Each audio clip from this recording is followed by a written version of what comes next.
We have our exchange absences as seen by Madam Clerk. And I have item D, agenda approval. Make a motion to approve the agenda. Second. Motion to approve tonight's agenda. And Morrison. Aye. Oh, should I be doing this? Rojas, aye. Peyton, aye. Nathan. Aye. Bobby Smith is absent. Colbert. Aye. All right. Motion is approved. Let's see, we have consent agenda item E, approval of minutes and an ordinance. We have minutes of July 22nd and July 26th. So I have a motion to approve those. Make a motion to approve consent agenda. Second. Second. Clerk, I'll let you Mr. Morrison, Aye. Ms. Rojas, do. Aye. Ms. Payton, Aye. Mr. Nathan, Aye. Mr. Colbert. Aye. Motion passes. Item F, we have none. Item G, public presentation prior notice. Each presenter has up to 10 minutes. And that is G1, that's Brett Wood Hickman, Rocky Ridge to Red Mountain Trail. Welcome, Brett. Thank you. And Mr. Hickman, if you could just make sure to turn on your mic when you start, that way the people in the audience Sure. on Zoom can hear you too. Try to do that, and I'll share my screen here too.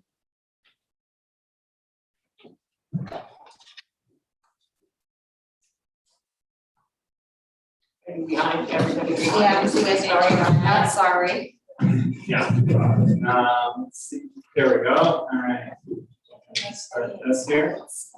So I'm going to go through these slides pretty fast here, but talk a little bit about this graduation peak trail that we're working on this year, and also kind of the bigger picture on that. And this is a trail that goes from Soldovia up to Graduation Peak, or up to the tundra where you can reach Graduation Peak. You can see in the distance here. It's interesting, there's quite a delay between my screen and the one up there. It has views along the way, including this one that's just a little ways up the trail off of Rocky Ridge. I want to give a little bit of context first. Most of the hiking trails, public hiking trails in our area are in the state park, and if we went back about 10 years ago, those state park trails look like this. A few years ago, we engaged in building a trail that crosses the peninsula here from Petitut to Taylor Bay. That is continuous with some pre-existing trails that go to Jackalope.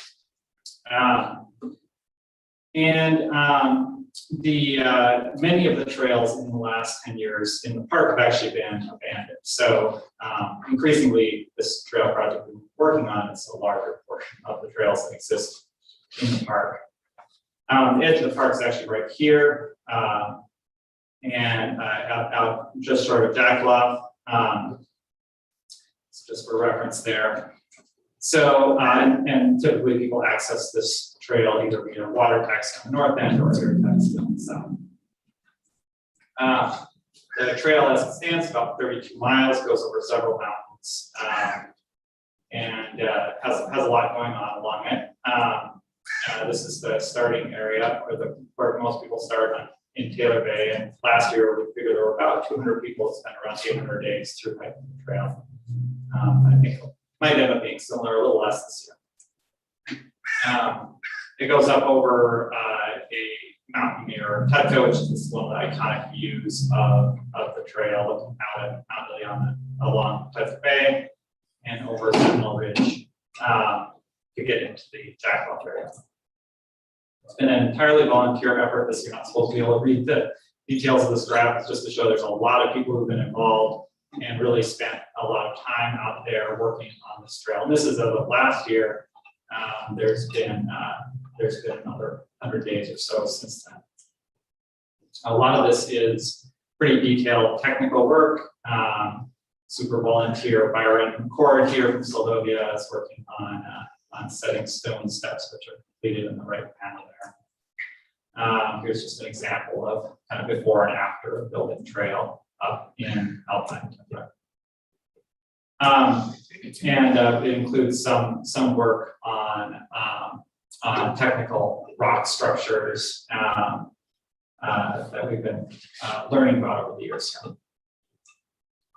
So that's where we were as of last year. If you look outside of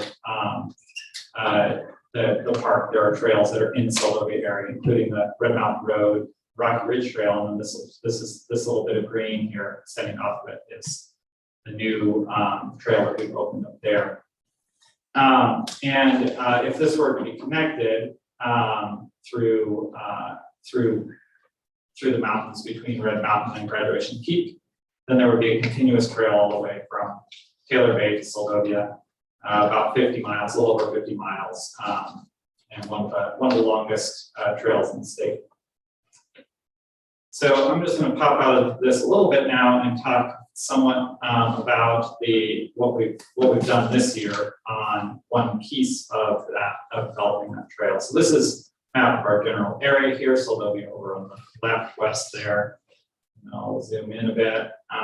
And so the Rocky Ridge Trail comes off along the section line, out a little bit out the dump road, climbs up the hill, and then extends over to the Reservoir Trail.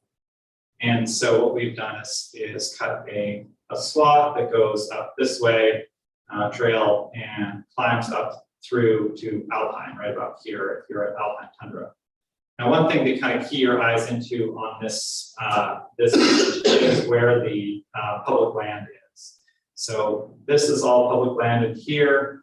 There's a public easement that goes along UAA land. This is public land here, another public easement here. It's actually the only route from Soldovia up to Alpine without going all the way out to Jackalope. And there you have, 6 miles up to Red Mountain or 6 miles to Sentinel Ridge and into the park. So there really aren't other routes out there for at least for a conventional trail built by modern sustainability standards. We'll come back to my presentation here. So what this trail looks like right now is it's a cleared, kind of thoroughly cleared swath through the alder forest and meadows up there. This is what's allowed under Alaska DNR generally allowed uses. We're in the process of applying for a permit that would allow more detailed work, things like tread building and such. We've also built some little, very simple boardwalks up in a couple of wet spots up there. Some pieces of the trail as it exists right now are quite rough, especially where it crosses gullies. There is steep slopes on either side, so the gullies are just sort of a scramble right now because we can't actually build tread without that permit. But overall, it's quite hikeable. And provides access up to the Alpine, amazing views over Soldovia Bay, some wonderful subalpine meadows, and berry picking along the way. Those are the slides I have prepared here, and I'm kind of, what I'm here to do is mostly just to give some background on what we're up to. I'm happy to hear any questions or comments that people have. I know that there are some concerns about potential impacts to the goat population up in the mountains here, or ultimately to goat hunting. I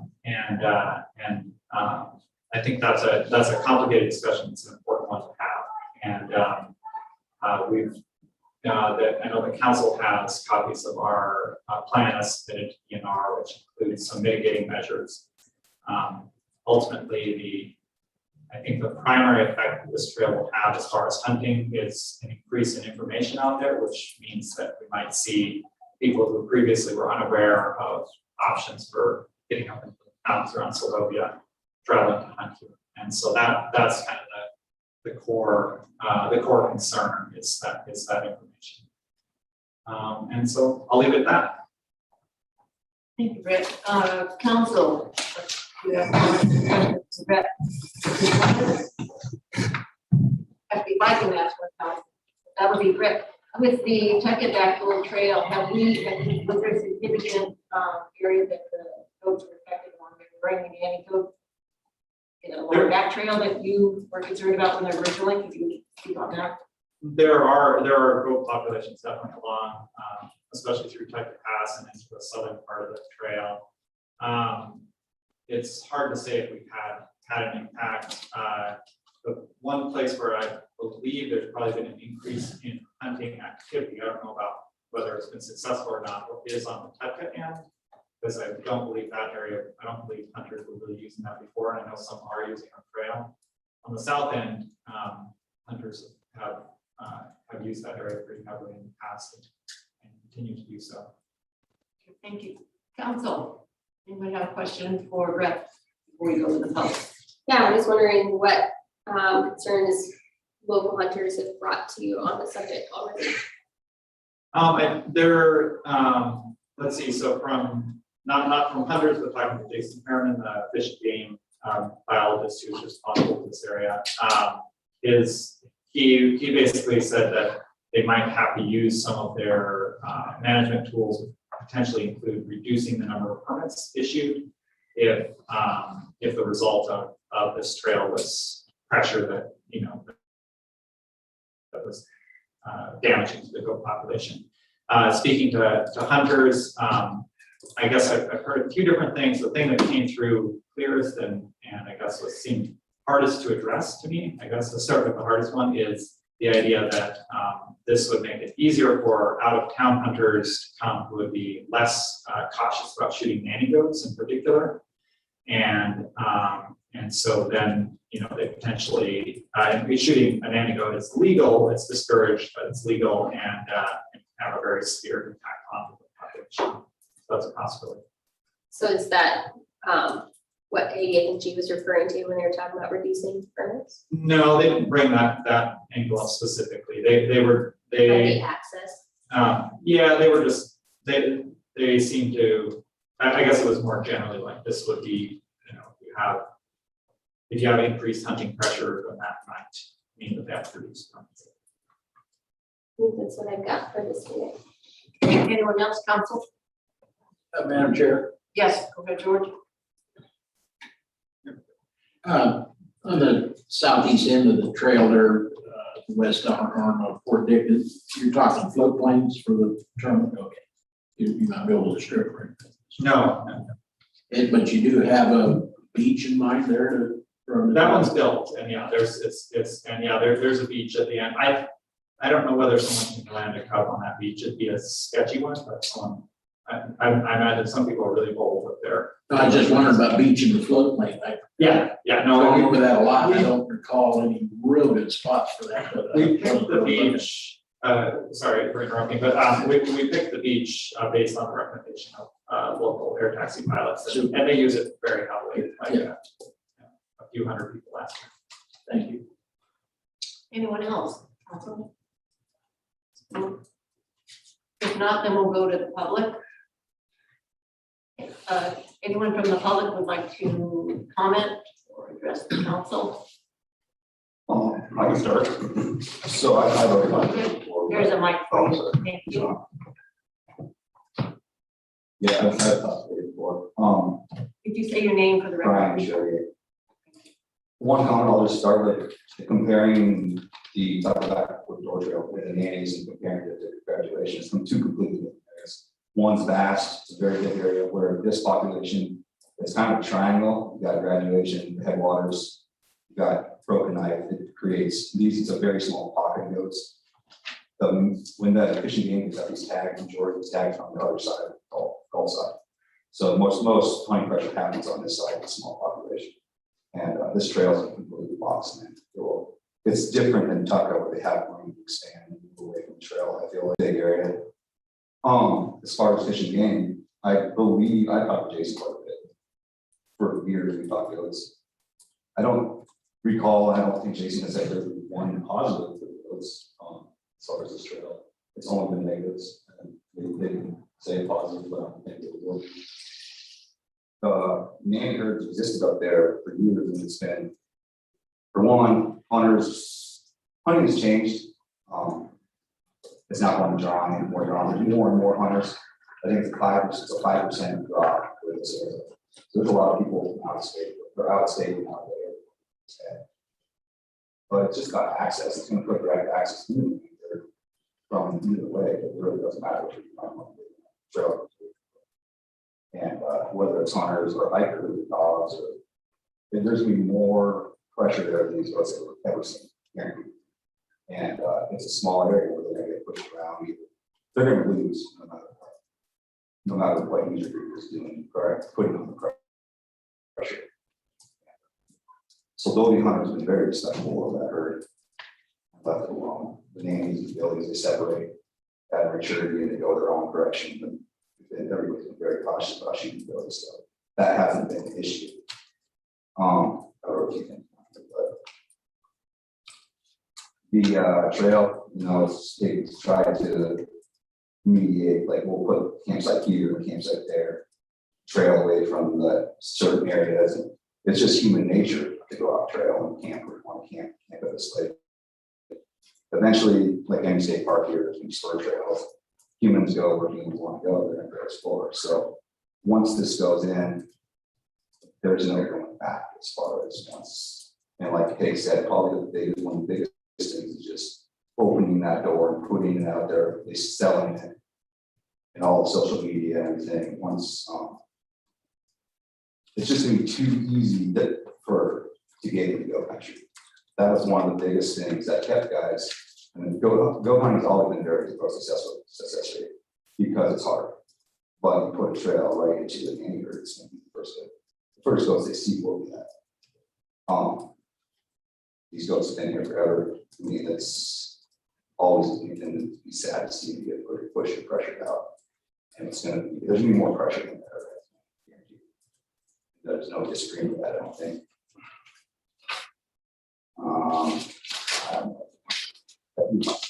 But pretty much access is going to be easy from both ends, and pressure will be there. I see it from all user groups, not just one or the other. Yeah.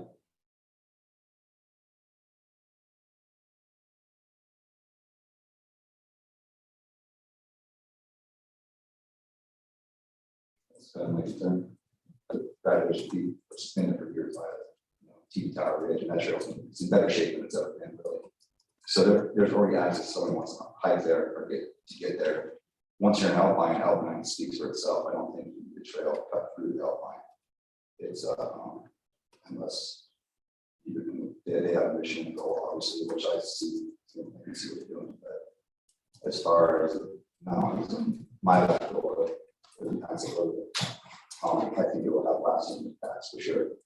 As far as what we'll see in 10 years, it might be less than that. So those are my concerns. Thank you. Anyone else in the audience? Please, your name for the record, please. Chance Collier. I'll second pretty much everything Brian said. And even from a non-hunting standpoint, just the hiker, everybody knows that a wild animal will see a person once and you might forget about it. But if you see hikers every week, all summer long, they're not going to. And that's the problem we have with this specific population is if they get driven out, this trail encompasses anywhere around Soldovia that they would go, this trail hits on the way. So the only place they'd go is the Gulf side, I guess, Rocky River, somewhere over there. And it would just be a shame that the last herd of nannies on the mountains around that are accessible to Soldovia are likely going to get driven out. And I would encourage anybody who wants to hear it from the horse's mouth to call the biologist Homer and get his opinion on how this will affect the goat population. Should be successful. And goats aside, cutting man-made trail in the Alpine where there's no brush anywhere. It just doesn't make any sense. I mean, the landscape as it is pristine. You're up there, you look around, there's animal trails. But to cut in a man-made trail, I mean, it changes everything. And it wouldn't be the same. And it'd really be a shame. But definitely, if you're interested, call home or call the biologist, get it from the horse's mouth. Thanks. Thank you. Anyone else?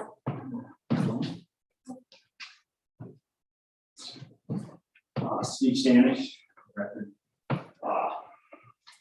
I agree with the second, everything Chance and Brian said too. You know, the goat herd is there, and it is a nanny herd, it's where all the kids are raised, you can bisect the trail. I can see how that's not gonna affect them. Hikers come with dogs, people, like you said. And also you gotta think about, like you saw the one picture on the slide he had, and you saw the big man-made trail across the side of the mountain. Is that really what we want to see from Soldovia? Some switchbacks up the side of the mountain that go on and beyond. We want to lose that wild land that we have. For that, I can understand the trail access from town, that people can get off the boat and they can get up into the Alpine. But do we really need a trail that runs 2 people wide? My son said that trail, the backdoor trail, and he said it was kind of unnecessary in the Alpine, how wide it was. Big, you know, I don't know if that's necessary, or if that's what we want to, the direction we want to go with something. And because it's DNR land, what stops somebody, you already know they can 4-wheelers from your place. Well, Up on right now, well, not technically, but it's happening. You know, there's motorcycles, electric bikes, they're gonna be on too as well. So, I mean, it's doable right now. You can walk from here, Red Mountain, Alpine, it's not out of the question. That's all I have to say. Anyone else? Lisa Stanish. Obviously, I agree with my cohorts here, the mark here, concerned about the negative impacts of the trail. There's a couple of things that haven't been brought up. One thing, dogs were brought up, but I do know of a situation, just to share, aside from that, dogs do create a problem. People take their dogs on the trails. And a friend of mine had a dog on a trail who chased after a little baby goat. It ended up falling and was terminal. So they had to end that little goat's life. That's just one person with a dog. So that's huge to me. We all like to hike with our dogs. They get out of control. I don't want to get out of they love that thing. I don't want to see this senseless death of our nanny herd or the future of our hunting in this area. I don't particularly carry a gun, but I'll carry an animal out. So it's really important that that is a sustainable piece in what makes Soldovia really something I cherish about Soldovia. Building new trails in wildlands, I have great trepidation about. We have an incredible park right next door with incredible trails that are already built. And yeah, some of them have been abandoned, but why can't they be brought back up? You know, Pig and Aaron are incredible trail builders. They do a great job building really great trails. I don't see the economic gain that that is equal to what you'll gain from accessing this great wildlife. I'd like to keep it wild. I do understand, like Steve said, the possibility of having a trail out of Soldovia itself to the Alpine. That makes sense to me. That's sort of my trade-off on this conversation, because I can't be against everything that's happening around here. So that's a trade-off, and I can understand that if we get somebody off of a boat, that you can get on a trail that can access the Alpine. But beyond that, to Taylor Bay, to 4 points, because I know once you put in this trail, there's gonna be another trail off of that one, and another trail off of that one, and all these little offshoot trails.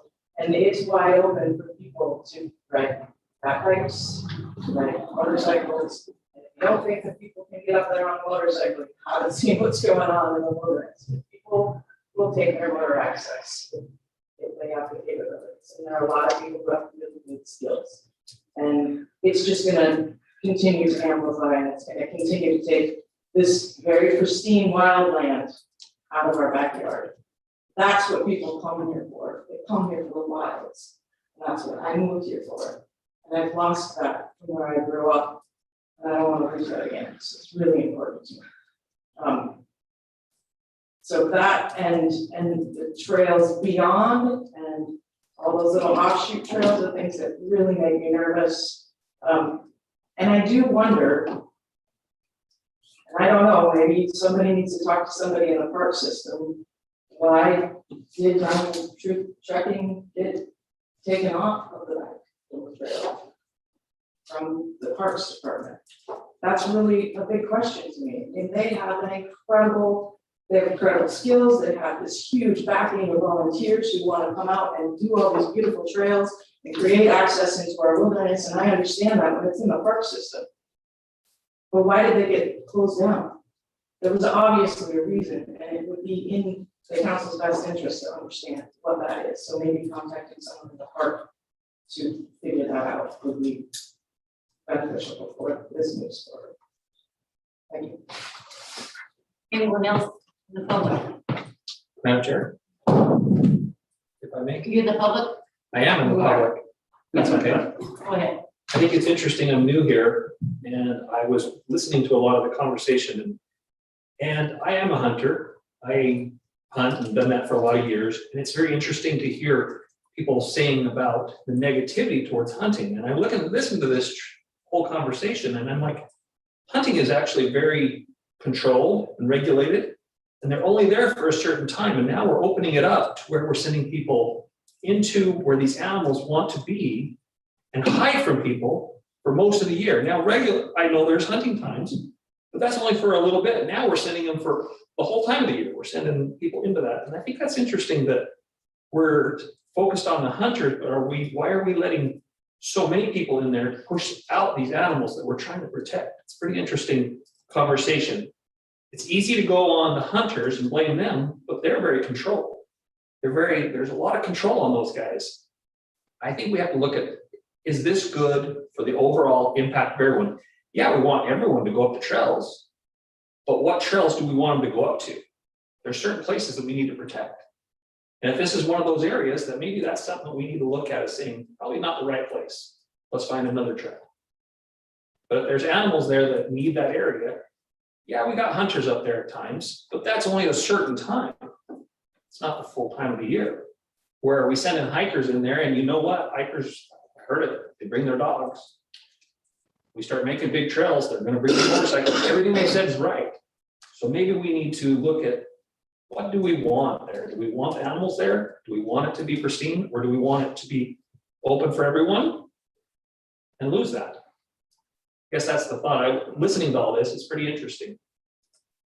Thank you. Can I make one quick comment? Just, Yes. I don't want it. Just for the curiosity of the name curve. So I talked to Jason. So there's Soldovia graduated to be herd. Mountain Mills has a nanny herd. And there's a herd at Headwaters, like Portland from out there. So these nanny herds, they are pretty much do stick to the same spots. So this is one of the 3 in our area, just so you have an idea of how it works. And the ability to roam, the names always stick to the pockets. Thank you. Anyone else in the public?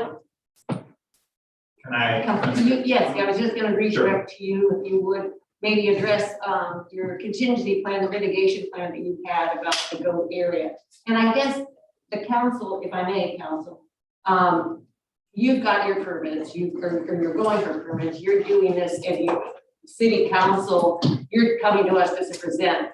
And for the audience, I mean, right now, the city council really has really any governing factor on this at all. We're getting information just like you are. I guess when it came down to it, if Brett and his crew were asking the city to write a letter of support or something of that sort, that's when the city would become involved. And I don't know unless, Rachel, you can fill in a little bit of where the city could be involved that I'm not aware of. But for right now, Brett, if you would address and comment back from what's been said and clarify some things if you may. Sure, yeah. I mean, I think there are just a few technical points. The one, I really get the love of like walking in open tundra and like that, and people bring this up to me a lot, you know, like in other contexts too, you know, you get up to the mountains and you're like, oh, you can just walk wherever. Why would you put a trail in there? The reason to put a trail in is in order to manage that impact, because when you actually have more people going into these areas, what you see is they tend to brave, so they tend to go in multiple directions. They tend to pick alignments that are high impact. So they'll be channelizing water or having other impacts. And you don't have any capacity to do things like manage where they're going to help reduce their interactions with the goat herds, for instance. And I think, you know, what we're talking about, you know, is a very narrow trail. It's not 2 person wide everywhere, and that is a lot more work than what we can realistically bring to bear on this, regardless of other things. But it would be designed in order to guide people through this area in a way that would not lead to as many social trails, that would not lead to as many interactions with animals. Also, hikers interact with goats in a lot of areas of the state with very little trouble. It's different, of course, if 1 in 20 of those hikers is not a hiker, but is actually a hunter. And so the goats can't necessarily tell the difference, of course, between the hunters and the hikers. Though their behaviors are a little bit different. Imagine they sort of figure that out to some extent. But that's a much more complicated case. There are management tools that Fish and Game has at its disposal. If they should see some of these sorts of impacts, they can reduce the amount of permits that are allowed for hunting. They could even close the area to hunt. These things have been done elsewhere in the state, and so those options do exist. But as far as hikers, the hikers themselves typically, even though other places have similar constraints to here, the hiking populations interacting with goat populations, has not been disastrous. There are even goats that live on Grace Ridge, which is one of the most heavily, the most heavily hiked alpine trail. Now, I don't know if Alpine Ridge is higher, but anyway, one of the most heavily hiked alpine trails in the state. So I think that that concern may be a little bit exaggerated. I think there's a big question here about, I mean, ultimately, there is an impact in anything we do. If you have development in the wilderness, it will impact the wilderness aesthetic, and that's absolutely true. And so I think you have to sort of ask yourself, how do these different things balance against each other? And it's a very subjective thing. The reason that I put my energy, my heart into these projects is that I interact with people, including a dozen volunteers from Soldovia who were involved in this trail work, including hikers that are already starting to use the trail as we put it in. And I see people learning from the wilderness in the way that I've learned from the wilderness, but that maybe don't have the capacity. I can get up there anyway. I know where to trespass. I know I can bushwhack. But that's not true for everyone. It's not true for newcomers to town. If we want Soldovia to be a welcoming place, having trails that are built and maintained for the public rather than a sort of, under the table, like, hey, who do you ask? When can you go? When is it that you can walk right past that no trespassing sign? Because technically it's probably a prescriptive easement, even though it's never been argued in court. Those questions are not the questions that a newcomer to a town really, I think, can easily answer for themselves. So I see those positives, I see potential negatives, absolutely, and some I mean, the loss of wilderness aesthetic is, you know, that there is, for all of you who have spent a lot of time up in those mountains, it will look different when more people walk up there, and I'm not denying that at all. It'll also be nice, it's pretty fun to walk up these trails. You have a nice trail instead of a bushwhack or an informal trail, it can be pretty nice, but it's still, you have that impact. But I think there is another side to that. Thank you, Brett. Any other comments, council? George?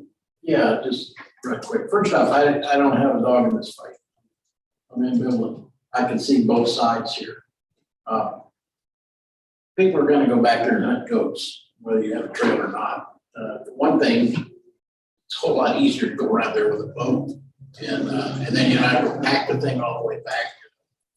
My recollection of that area is the biggest concentration of goats down in Fort Point. Hundreds of them, straight up and down bluff there at Fort Point. And then the other big bunch is by dogfish. That goes back to dogfish. Spent a lot of time finding where these guys were in the old days, flying around because you wanted to show people something from the airplane. So they have a little bit of knowledge about this. The other thing is, I don't think you get the same effect from hunters as you do from people just out there hiking. Goat hunters are nuts.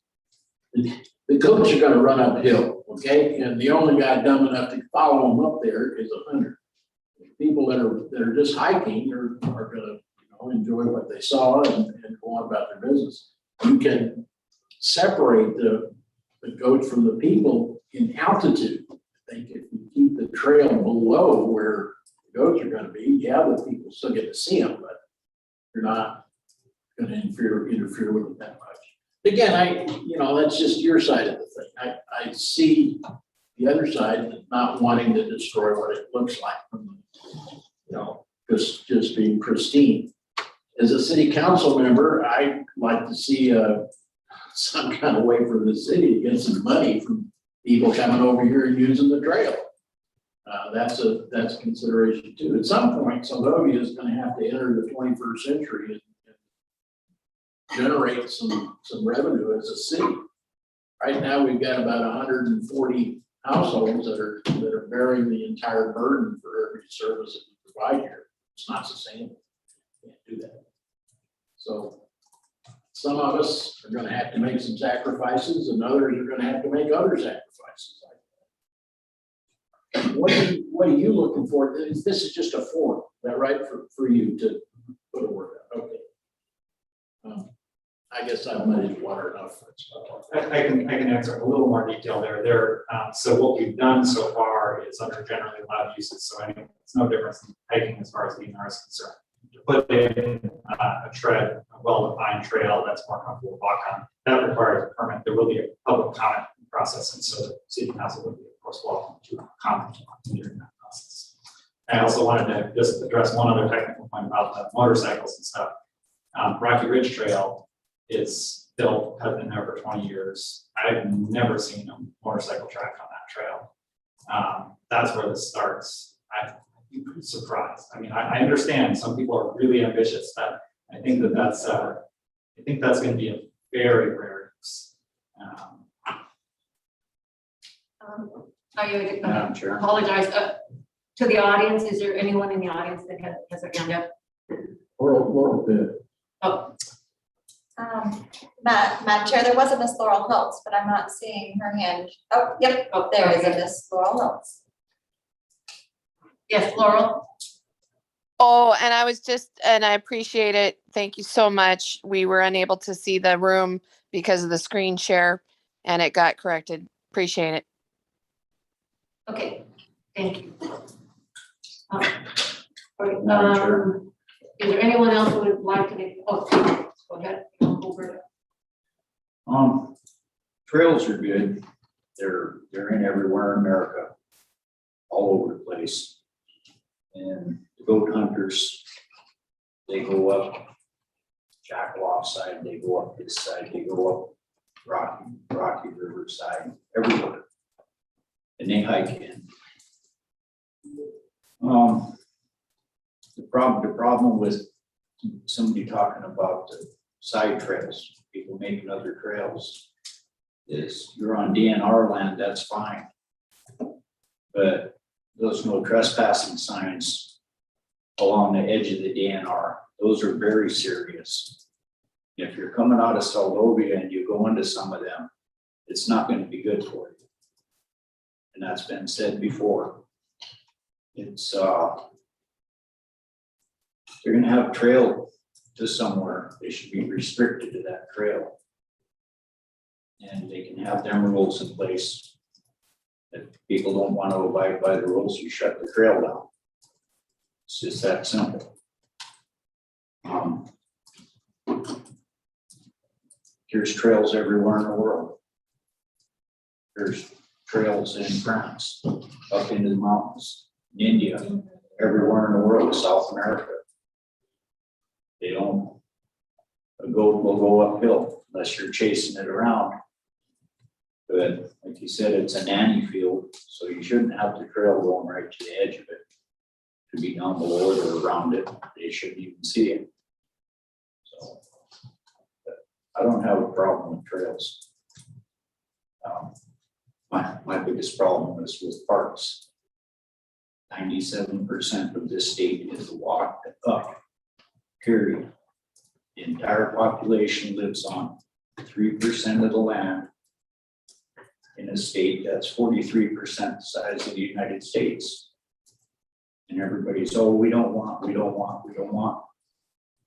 You have a couple million miles of park. You combine Texas and California, and they're still smaller than the parks in this state. So, but trails are, if you have a trail, hopefully you keep people to it. If you don't have a trail, people are gonna go up and walk all over the place. In time, they'll do it anyway, so that's my take on it. Thank you, John. Anyone else? We've been on this about 45 minutes. We've got a long agenda tonight, so we should be wrapping this up early. Go ahead. Yeah, I've lived on the outer coast and had the privilege to live around mountain goats and up in the mountains with them quite often, sometimes 2 or 3 times a week. I'd be up there just watching. Me and my late wife we had a valley that we would go to that was nannies and kids. They'd come there every spring. And as long as we stayed down in the valley, they were fine. They were fine with us. Maybe they got used to us. But any goat I've ever hunted, if I don't sneak up on that goat, if I try to just walk up to that goat, it's gone. No matter if it be a nanny or Billy or whatever, it's a piece of history. And to get to that goat is a pretty intense hike. It's when I want to walk up that mountain and get close to that goat, oh, it just took off over the other side of the mountain. No, I don't think I'll get there. So I think the biggest issue for me would be people hunting in that nanny herd. That would be a disaster. I have seen them go for a few days. They don't seem to come back, but in that process of them going, like Lisa brought up, slip, trip, and falls, you're gonna lose some goats if they panic and start running crazy. This world is so full of sheep that I think trails are good in that respect. This is where I'm supposed to go. And the majority of the hikers that would take the backdoor trail and go hike that distance are pretty respectful hikers. Sure, a few of them are gonna have their dogs, but most of them are like, no, I don't want my dog going running loose because what if there's a bear around the corner, which a lot of people think there is everywhere. So I don't know, I'm kind of mixed emotions about it. I think Soldovia has the opportunity for trails in different spots that would be a little more user-friendly, something that elderly visitors could take. A trail to Soldovia Lake, I think would be just awesome. You're gonna scare the moose, you're gonna scare the bears. I was around the mountain goats a lot, and if you're not actively pursuing them, they just kind of look at you like, it's that active. So, I think it's the best of both worlds. I know one of my biggest joys in life, when my late wife was sitting in that valley and watching them nannies and kids. It was spectacular. Did I go try to bother them? No. And I think the majority of the people use bad apples in every barrel. And there's gonna be, oh, I can get up there and get a good picture of that goat. Well, they're gonna scare that goat off. But I think having faith in our fellow human and the hunters are gonna be the problem. Because they're gonna be the ones that want to be up there and shoot something. Oh, I could walk all the way to Red Mountain, or I could get one right here at Graduation Peak. How? I mean, a lot of people are like that. Not everybody is a trophy hunter. I myself am a meat hunter. I never really liked to take the horns, so. But I think if there was enough lobbying happening, maybe you could get that area shut down. It's a nanny herd. Why not go to Fish and Game or Fish and Wildlife or the biologists?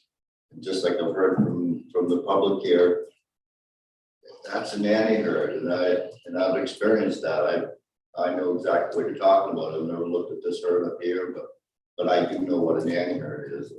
I've been around them, so. I'm kind of in the middle, I guess. I think the trail would be great. I think the majority of the people are going to respect it. And I think as long as you're not actively up there pursuing them goats, they're just going to look down at you and go, huh, there goes another one. So, I don't know. That's all I have. Thanks. I sure appreciate the public coming. It's great to get. I wish more public would come to every meeting and I like the debate, so thanks. Thank you, Curly. Words well said. I think this is a discussion that's going to continue, and I appreciate everyone coming tonight. And I think there is some decisions and possibly some work to be done. I know Brian came by my house and we talked about Fish and Game and what needs to happen. And I think, Brett, you're well aware of what the community and where we're going. And Curly, you took words right out of my mouth. I appreciate that. You don't say that very often, but you did. All right, I'm gonna move this on from this, and I really appreciate everyone who came here tonight. Thank you so much. Thank you. Thank you. Thank you. Okay, on to item H, public presentation for items not on the agenda. Do we have anyone that quick? Madam Chair, we have Ms. Laura. Can you hear me okay? Yes. All right, thank you. Just a few events happening in the month of August of note. On Wednesday afternoon, we'll have Noah Proctor will be playing on the deck at Soldovia Village Tribe, and that's a free community concert at 1 o'clock. He's got a country style, so something to enjoy. He is the camp director of Solid Rock Bible Camp in Soldotna, and long partner with Soldovia Bible Chapel, and they're here right now with all their summer camp staff for an end of season retreat. So you'll probably see a number of them around town. You might have noticed that there's a number of people around town on a general daily basis. We're still seeing full boats, which is quite remarkable, coming into town. I mean, on a Monday to see 150, 175 tourists come in.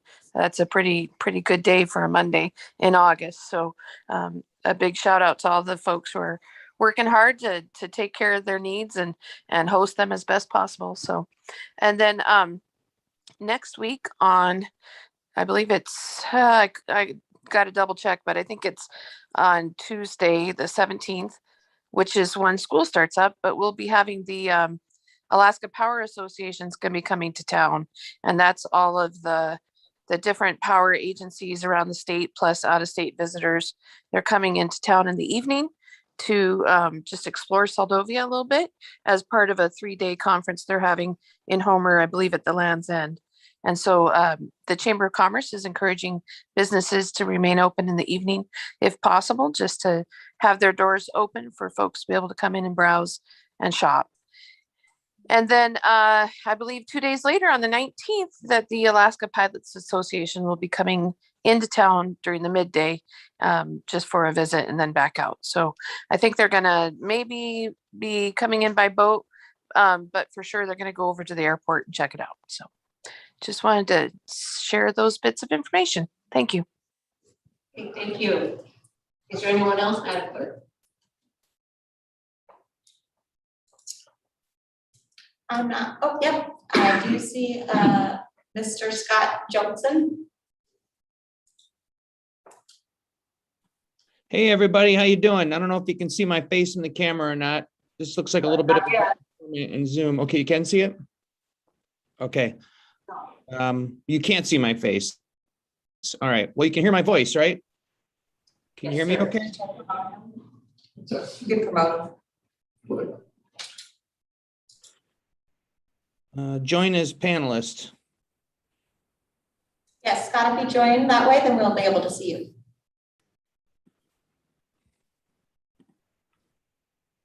Okay, here we are. Hey, welcome everybody. Hi, thanks for having me on here real quick. I'm really happy to be in Soldovia. I'm the new principal here at the school, and I just really am enjoying this beautiful community, and I'm happy to take a moment to be in the city council meeting. I just had a meeting with the superintendent, and he had made a comment during the board meeting that they had last Monday that I thought I should make you aware of. I know that COVID mitigation is a controversial subject because, you know, some people believe that the mitigation procedures are more dangerous than the disease. Some people believe the disease is more dangerous than the mitigation procedures. So that's a whole debate in and of itself. But the statement that the superintendent had made that I thought was relevant to the city council that I wanted to share was at timestamp 4727 in the video of the Monday board meeting. And what he said is we'll be working closely with public health authorities. And those are the authorities that have the ability to mandate masks in their community. Those are our first-class municipalities and our tribal entities. So if the city of Seward goes a certain route, or Kenai or Soldotna, for every building, for every indoor space that's not your own home, then that's what we're going to look at as well, unquote. And so what that means is that if in the event that the city council decides to have a mask mandate, then the school can follow suit. But until that time, we're going to be doing exactly what the school district has told us to do, and that's to recommend masks instead of having a mask mandate. So just thought I'd bring you up to speed on that. Does anybody have any questions? Council. George Nathan. Thank you. Are you living here in Soldovia? Is this going to be your home? Sure is. Yeah, right now I'm living in my sailboat, and then I'm moving into seasonal housing next to the tavern there, in that duplex right on the harbor. Very good. And are you also the principal of any other school or just here? Nope, I'm just the principal here in Soldovia. So if I'm being paid 50% of the time to be the principal, and then I'll be picking up some of the teaching duties as well to make up for the remaining 50%. Very good. What are your thoughts about masking or not masking as far as kids go? Well, you know, after, you know, I got vaccinated, which I did get vaccinated. My mom didn't like it. She's against vaccinations. My dad liked it. He's for vaccinations. So, you know, in my mind, I see both camps, kind of understand where both camps are coming from. But I was just so sick of wearing a mask. And I thought, well, this is another layer of protection, vaccinations. So I did get a vaccination and I thought, well, I don't need to wear a mask. But then it hit me before I started school, there's a lot of students who haven't had the opportunity to get the vaccination. Now, of course, some people think the vaccination's awful, shouldn't be given to kids. And I get that, but there's parents who do think the vaccination's an added layer of protection. So, out of respect for those parents who do want to vaccinate their kids, I will be wearing a mask at school until that vaccine becomes available. I'm not wearing one now because I'm in my office by myself. Super good. Thank you very much. Got it. Thanks. Anyone else? I'll take this minute. Scott, so this year, the school district administration is not giving each individual school the ability to decide on their own if they want to call masks in the building or not. It's now, is that what the deal is? Right. Well, if you think about public health mitigations versus personal liberties, the debate about restricting the personal liberty to smoke on airplanes, didn't end until the year 2000. Then you had seat belts, and now we're talking about masks. We're talking about vaccinations. So, it takes a long time for these mitigations to be accepted because they are met with skepticism, and I understand why. So right now, the mitigations are not being mandated by the district.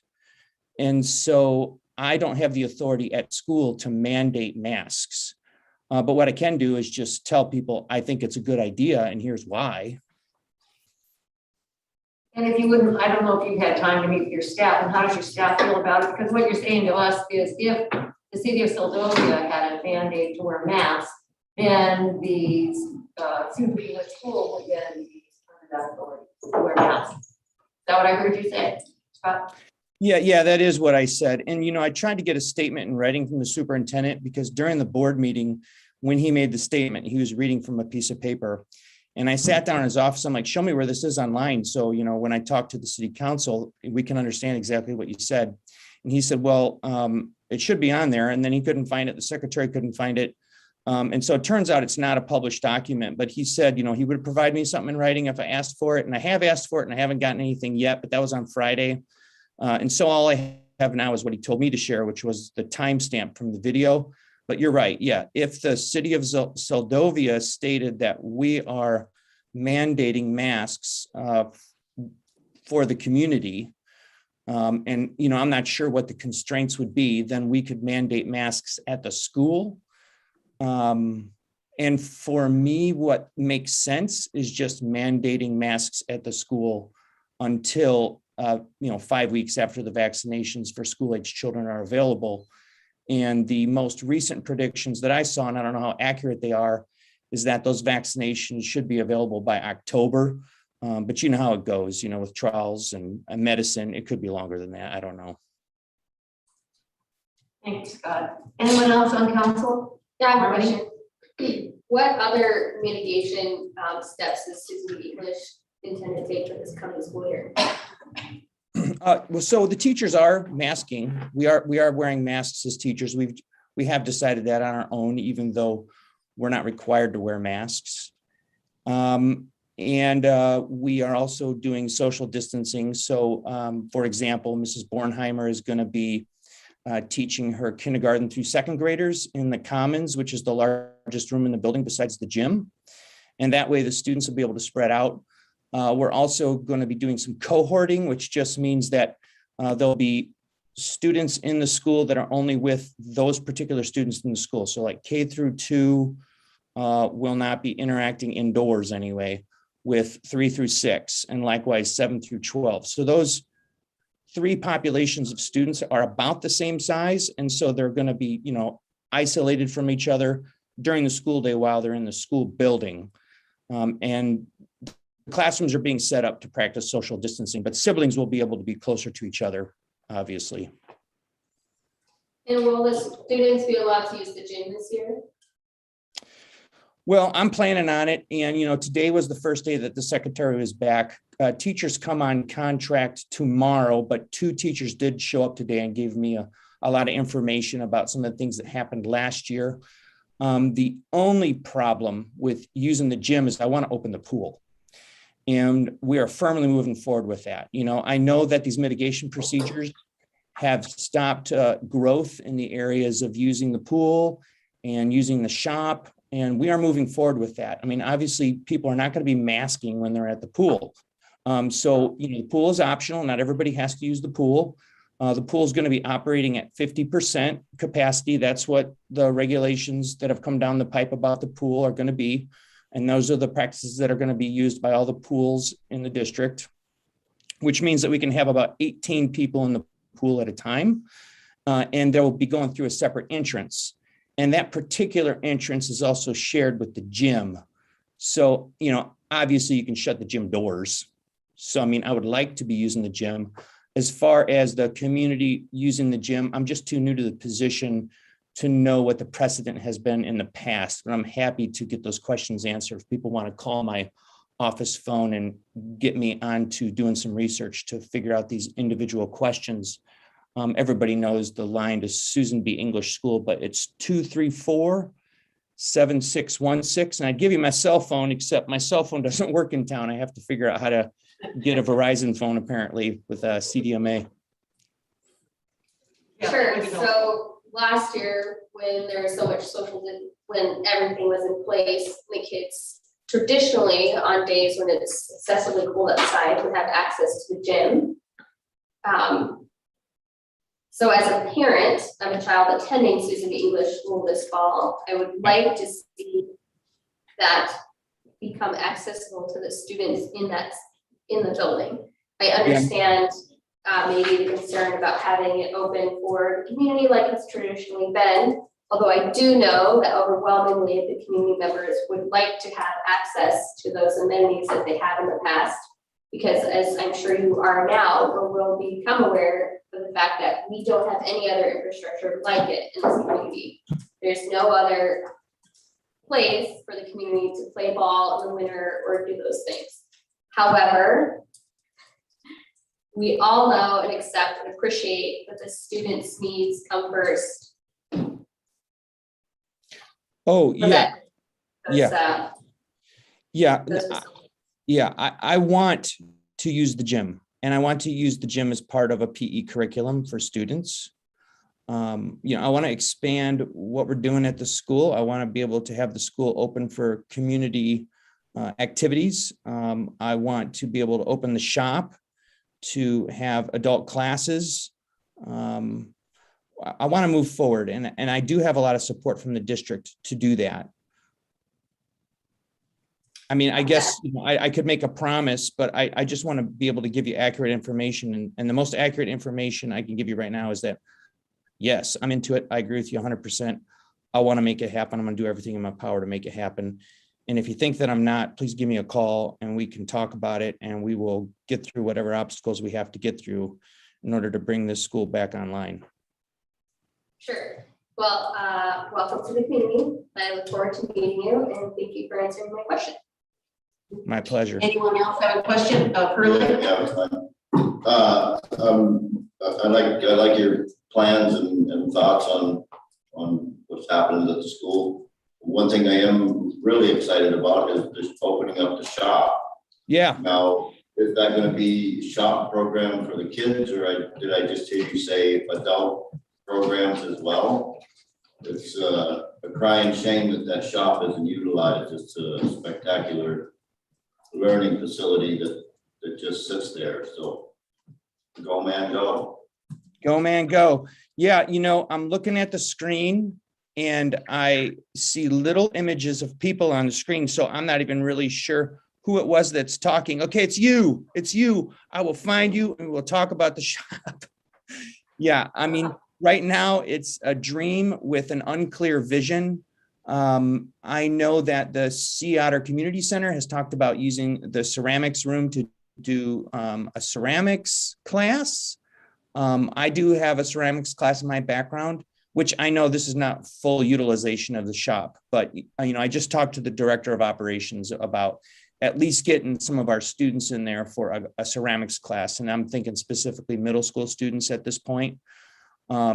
Of course, that's going to require looking through the budget, getting clay, figuring out what we got in terms of glazes. I have gone in there, I've seen the kiln.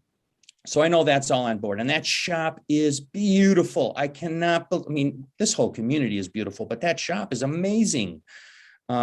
So Kevin Lyons, who's the director of operations, grabbed me after my principal training with the rest of the principals in the district on Friday as I was going out into my car, and he just says, Scott, we got to get that shop open. We got to get that shop open. And I'm like, well, what does that look like? And he's like, it looks like people coming into the community to learn vocational skills.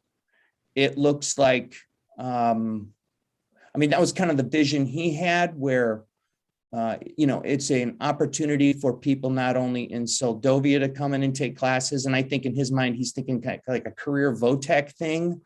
But who did I have a conversation with that wanted to do adult classes? I know that Lisa Stanish was talking to me that they had an airplane simulator. So, at this point, I'm just shooting from the hip with the desire to move forward. But I don't have anything firm yet, but I can have something more firm as I, talk to you specifically about what ideas you have. I just know that it's going to be a big win if we start using that facility. Excellent. And John Colbert, do you have a question? I was just going to say, welcome to Soldovia, and I hope we do get that shop up and running. Thank you. Oh, I'm glad to hear it. I'm glad to hear that people are into it and that this is something that's going to have value to the community. That is awesome. Absolutely, Scott. We're excited to have you here, and I've heard nothing but good things about you on the street.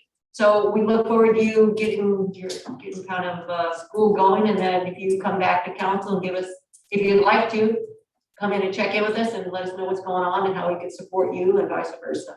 That'd be great. But thank you for your time. Yeah. Thank you so much. If I might, one more thing. Oh, one more thing we have, Mr. Shirley. Yes, Scott, if you want to be able to recognize me on the street, just kind of look in the mirror and squint a little bit. Could be related to you. Probably recognize me. Past 20 years.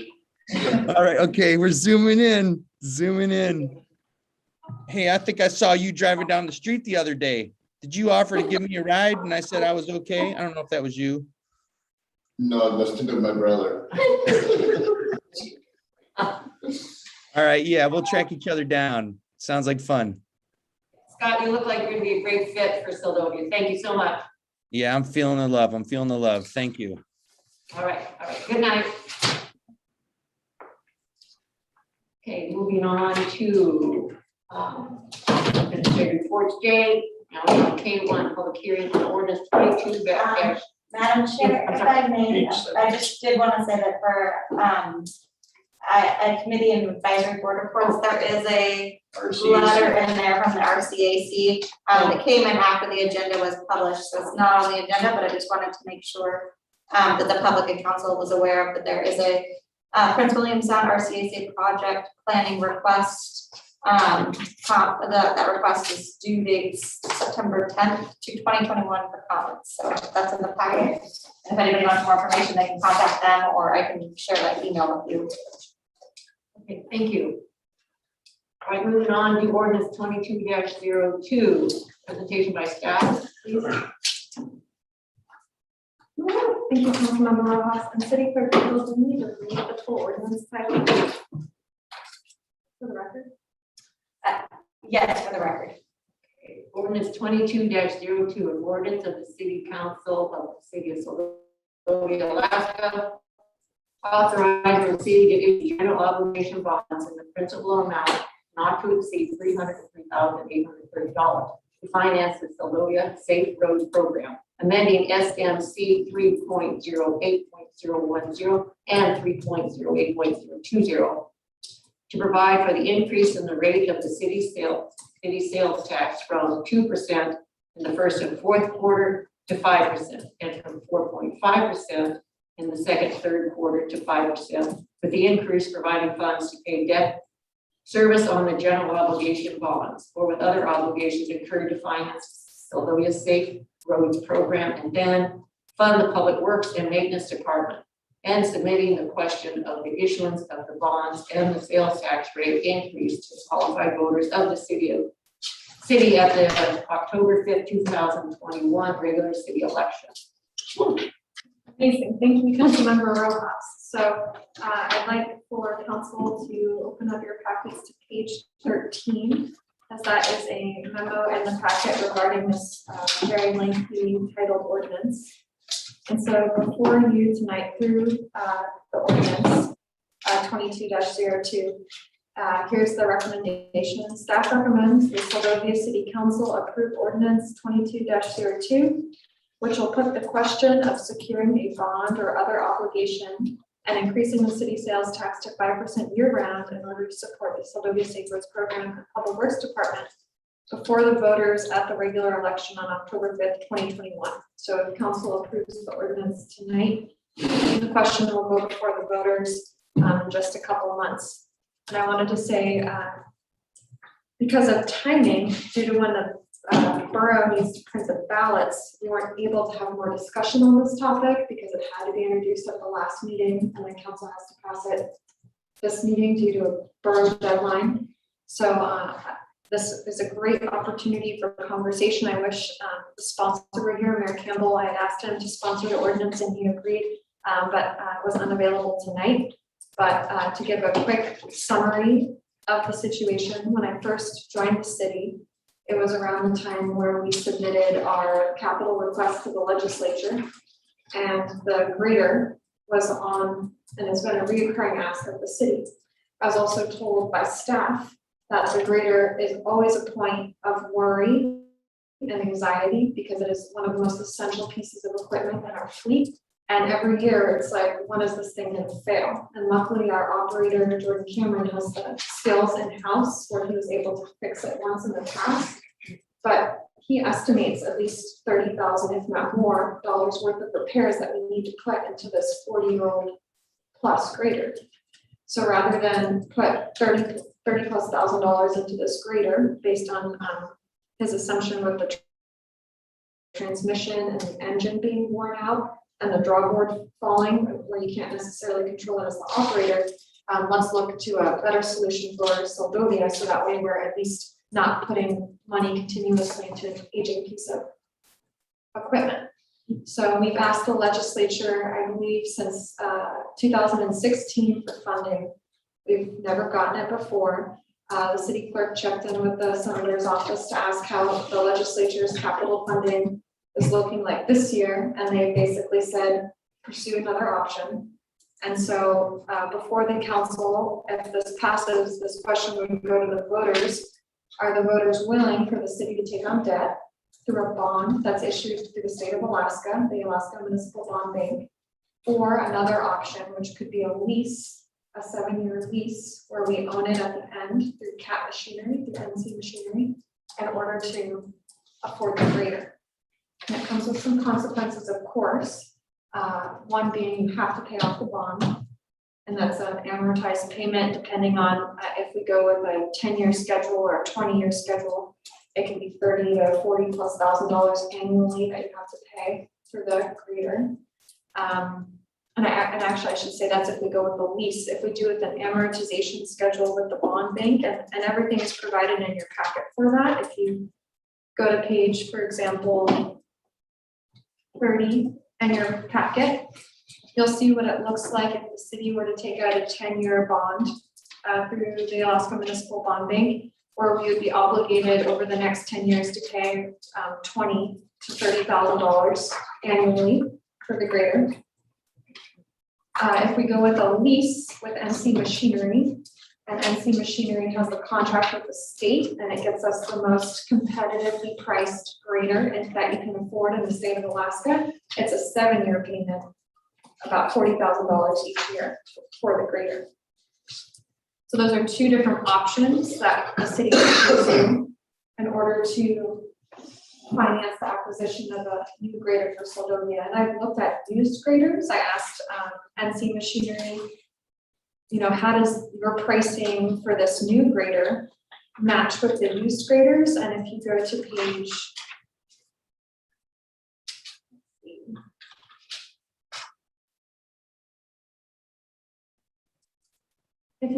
page 55 in your packet, you'll see the same grader from various years going for more than the price of a new to Soldovia grader secured through the state of Alaska contract with NC Machine.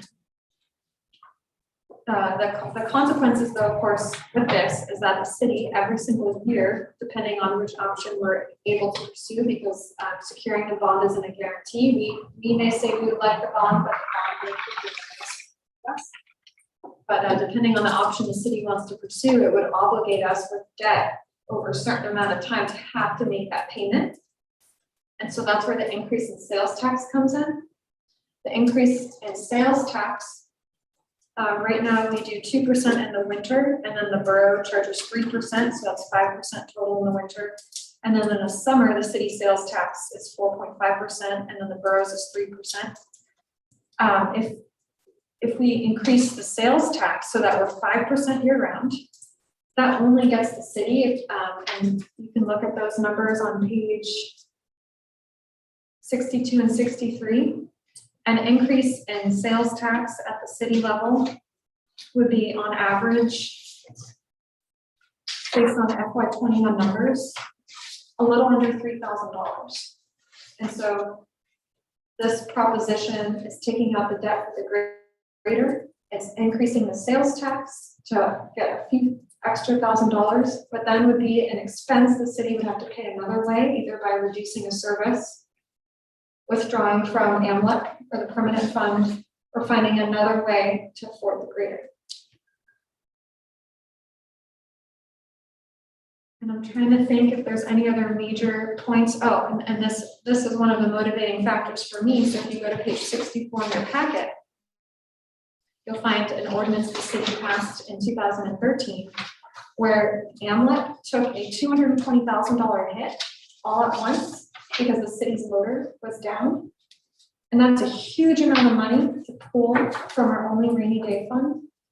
And so rather than be in a situation where, let's say this is the winter that the transmission decides to go, and then we're now looking at a possible contracting out of an essential service, we could instead amortize that huge payment into smaller chunks. And if the city, so there's a few different options that were provided in the memo for council. If council elects not to go with putting this initiative to the voters,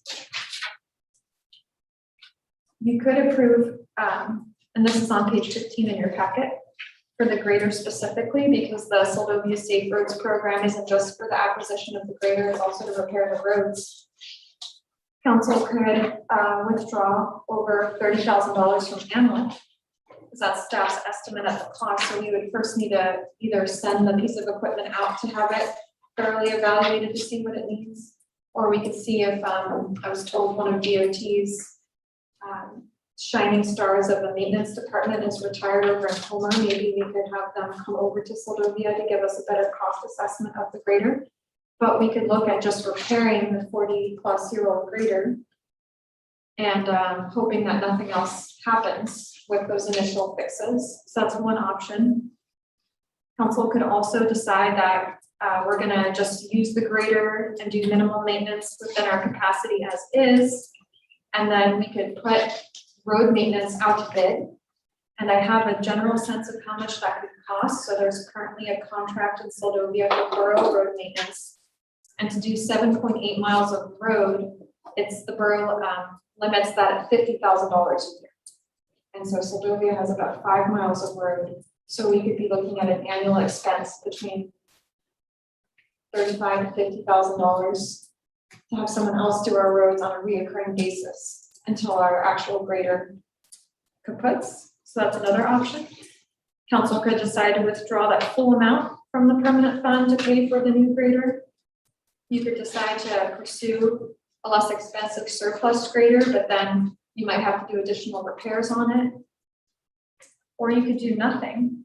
And then in which case, by doing nothing, it's just having staff do minimal maintenance within our sphere of influence, within our capacity, and then make a decision if we're in a critical state and the grader fails during the winter of how we're going to handle that. And it's important to do of course, as everyone knows, road maintenance, because if you have an emergency call and it's the winter time, you need to be able to make it through the roads. Same thing with the summer road maintenance is essential for ensuring control of stormwater. As far as purchasing road material, because the Soldovia Safe Roads program was part of the request that council made to the legislature this past year. We can't afford road material. I've been told since being here in Soldovia that the city has agreed for roads in 40+ years. There's ditches that are higher than the road, so it defeats the purpose of having a ditch, and the water runs on the road. There's potholes where people drive on the opposite side of the road to avoid the potholes. That poses a safety hazard, and so we don't have really any expendable revenue in order to address these major maintenance issues. So part of that roads program is trying to go through and inventory all of the roads throughout the city, what is the most critical, and then how can we prioritize whatever minimal funding we have to purchase material that we can then use to repair the road. And I think I'll leave it at that because there's a lot of information in your packet, and maybe there's some questions I can help answer. Thank you, Rachel. George, you have a question, right? We're asking for about $50,000 more than what the grader actually costs. How much difference in the monthly payment are we looking at? Suppose we divorced the grader from the purchase of materials and so forth. We just float the bond deal for the lease of the grader. How much would we be saving by getting rid of that $50,000 cost that's controlled in there, or can we do that? It's a great question through our Mayor Pro Tem Porras. So we cannot bond just for a grader. The Attorney General, I believe, for the state of Alaska said that rolling stock or moving equipment is not considered a capital asset. So if you have a program that's a part of maintaining a permanent capital asset like a road, then you could bond. But if you don't have that and you're just trying to purchase a piece of rolling stock, you can't do that. And so that there was an instance where a community in Alaska tried to buy water trucks or improving water infrastructure using water trucks as part of a capital asset of the city, and they were denied, I believe, because of that determination. Your most likely expense would just be going, instead of with a bond, going with the NC machinery lease obligation, where you'd be looking at about $40,000 for the next 6 to 7 years. It's 6 years, I believe, at $40,000, and then the 7th year you pay $1 as a balloon payment, and then the grader's yours. So it's about $30,000 for the grader, not $300,000 for the grader itself without. The grader itself is a little over $258,000. The road material, so that we would have enough road material to work on 1/4 of a mile of road, is a little over $25,000. And then in order to have our attorney work with the bond bank's legal counsel to make sure everything aligns with state statute and regulations, that's $15,000 expense. It's at 15,000, I thought, Yeah, 15,000. which I still think is exorbitant. Why? Any way we can work with NC Machine to stretch the lease out over more years, or some way to reduce the payment and finance this ourselves, take some money out of the permanent fund, not all of it obviously, but some, to make a big down, or any other way we can wiggle out of I don't see where buying $50,000 worth of gravel is going to do us much good in the big picture of how the roads are. Plus, I think there's other stuff that's a lot more important that needs to be addressed. I don't know.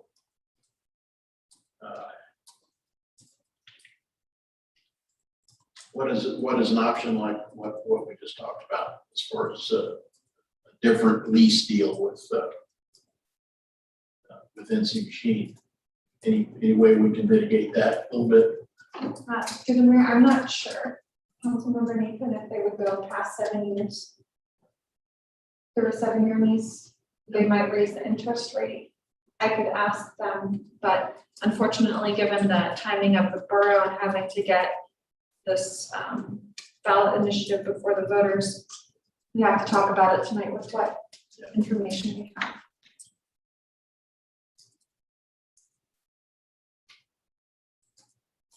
Maybe we should discuss what's in front of us, and that is, are we interested in putting in front of the voters an increase in, we have right now, to clarify, we do year-round 5%, and then what is the boroughs? 2.5, add on to that? It's 3%. 3%, so when we walk in the store, they pay 8% of sales tax. And so correct me, our first quarter and our second quarter right now, our first and fourth quarter are 2% right now. And our second and third quarter, we're paying 4.5. So during when we have the most tourists in town, if I'm wrong, right, is the first and the fourth quarter. Is that right? The second and the third. Second and the third. Second and the third is April through March, April, May, June, September. Goes with the calendar year, not the fiscal year. Oh, calendar year, not fiscal year. Mhm. Okay. All right. So when we have the 2% is when it's the off season.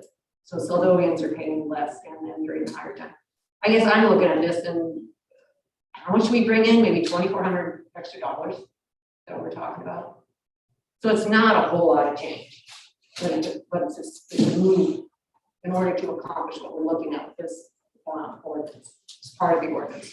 Correct, and what the sales tax increase would be permanent, so after we pay off, the city pays off the grader, then the increase in the sales tax, that specific amount of money will permanently be allocated to the Public Works and Maintenance Department. It's the most expensive, I believe it's the most expensive department of the city to run. And so it's an increase in sales tax to support that department only. And so if you look at the ordinance and you go to page, let's see,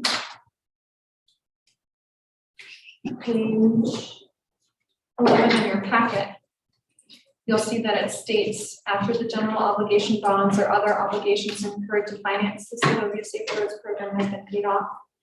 A portion of the consumer sales tax will go towards the Public Works and Maintenance Department as follows. And so during the first and fourth quarter, 3% of sales tax will go to Public Works and 0.5% during the second and third quarter of the spring, summer months will go to the Public Works and Maintenance Department. I think as far as moving forward and trying to be a sustainable community, we need to look at what we can do. I'm not so sure because this is up to the voters. And so when they look at taxes being raised, even though it's minimal, I'm trying to figure out how we can get them to actually buy into it. If they would feel better about perhaps hiking it up a little bit more during the high times when we have more tourist traffic, and we're targeting those folks as opposed to the people who live year round. That might be something a little bit more advantageous for somebody to vote yes on. Again, it's always hard to get people to vote to pay more or something. So I would like to have that discussion and talk about it. Because I guess what we need to, as a council, we need to figure out what we can do to bring in revenue to help us support ourselves. And this is one method. This is one method. That's it for right now. Anyone else? John? Yeah,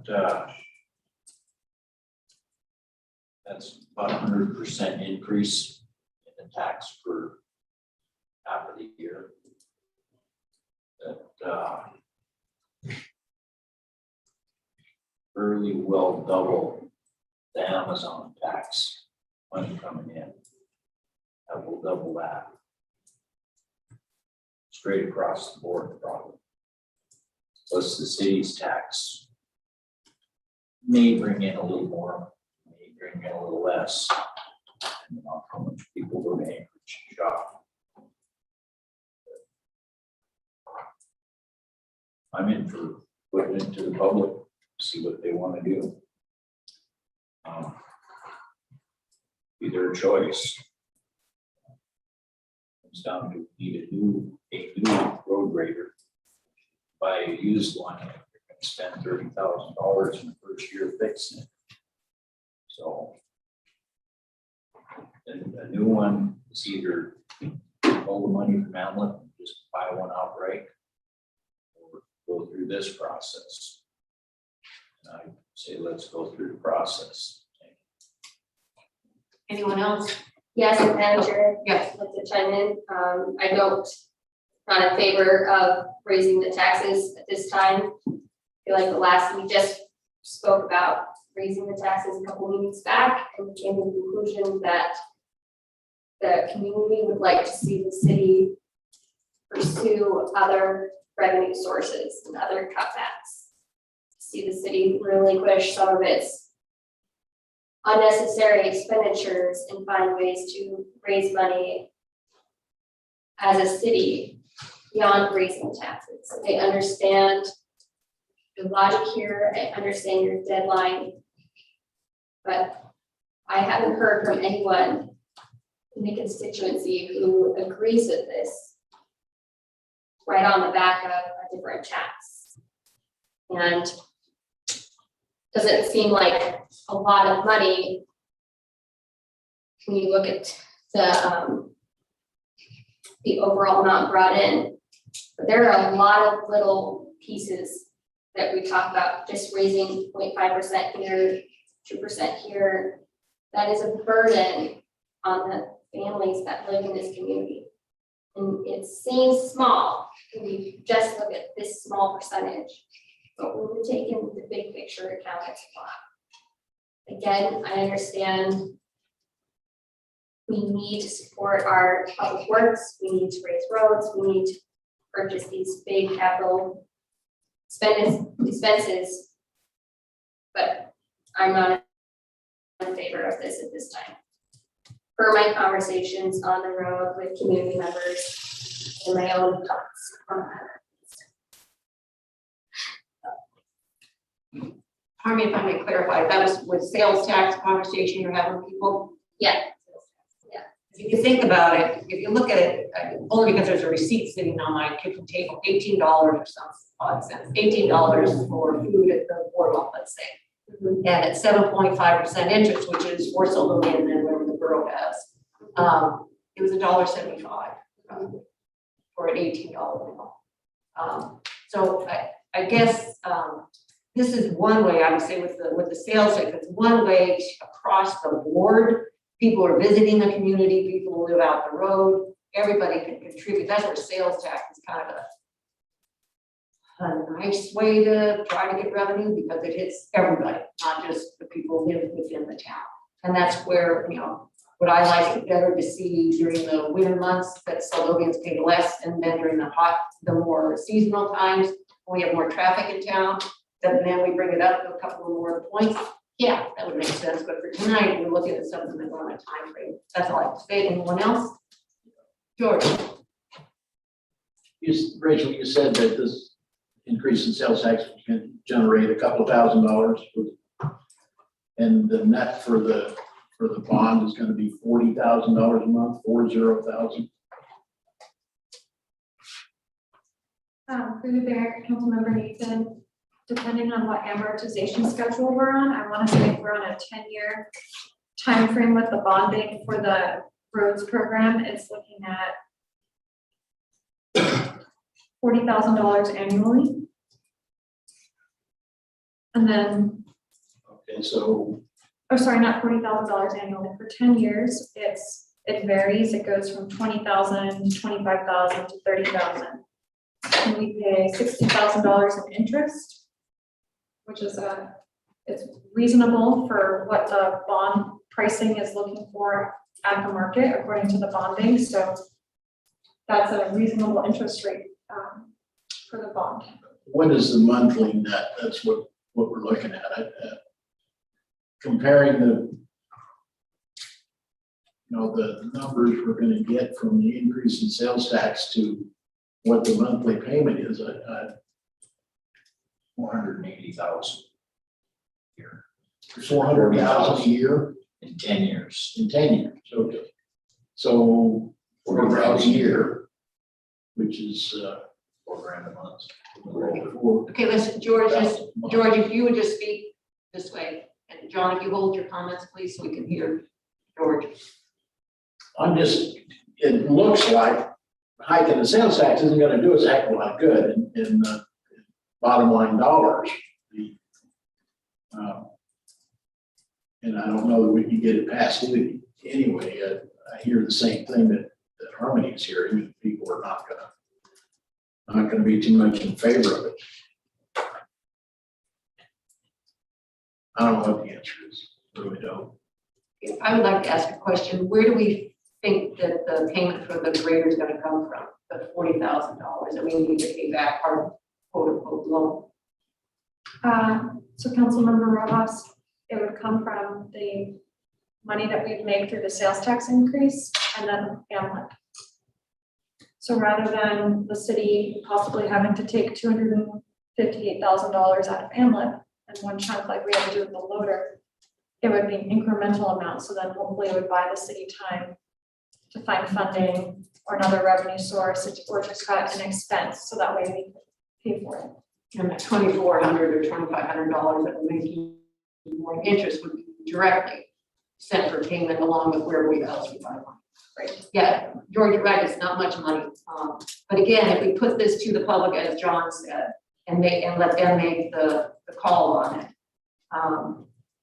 they vote yes or they vote no. And as much as they're educated about what we're trying to accomplish, and then we start back at ground zero again, perhaps, or perhaps not. Curly, looks like you were going to say something. Oh, John, go ahead. Yeah, that was my point. Let the public choose, the entire public, rather than 4 or 5 people, 20 people that I see on the street. I would say, get it in people's heads. It's this election, maybe we'll have a 95% voter turnout, which would be nice. And let the public decide.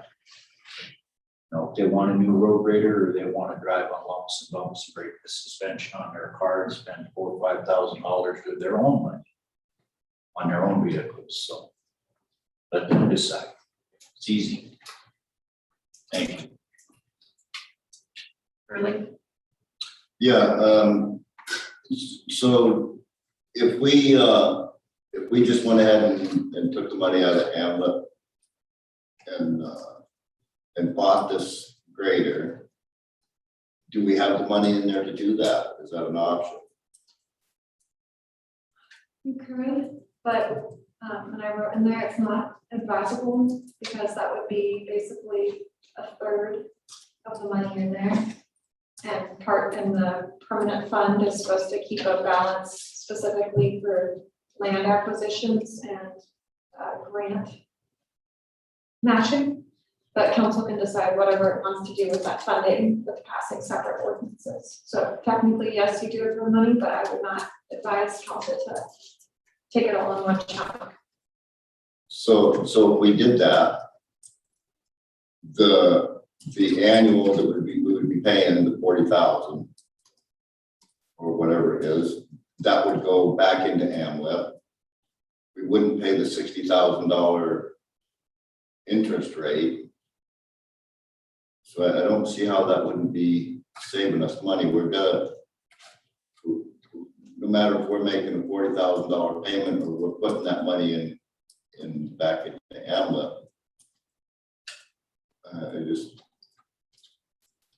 don't, if we've got the money, we need it, let's buy it and knock all that $60,000 interest off. But that's just my thoughts, that's all. But yeah, I'm anxious to hear what the public's got to say about it. I have a question if I may, George. Can we pay off this at any time?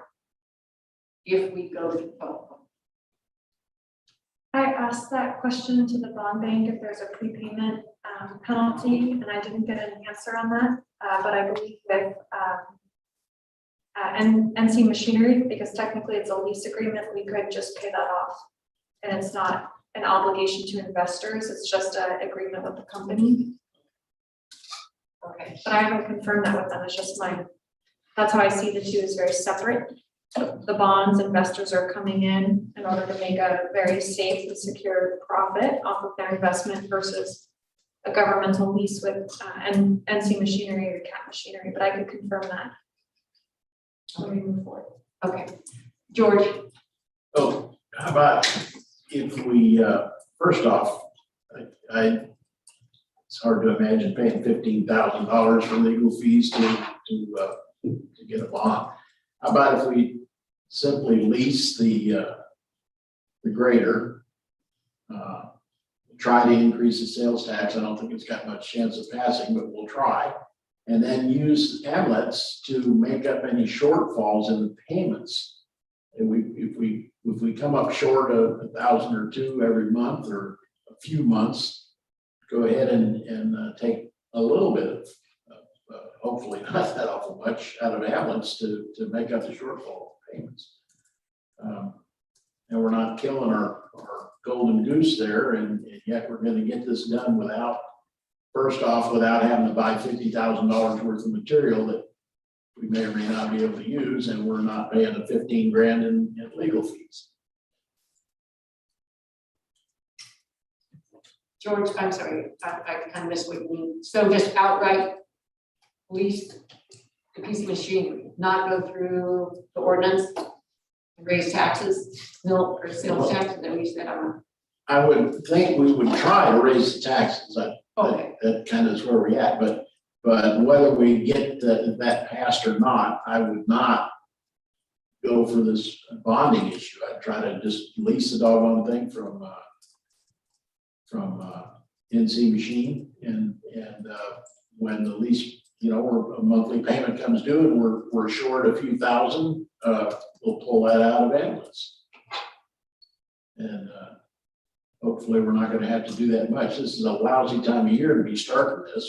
Our revenue is gonna go straight down from now on. We're coming into winter.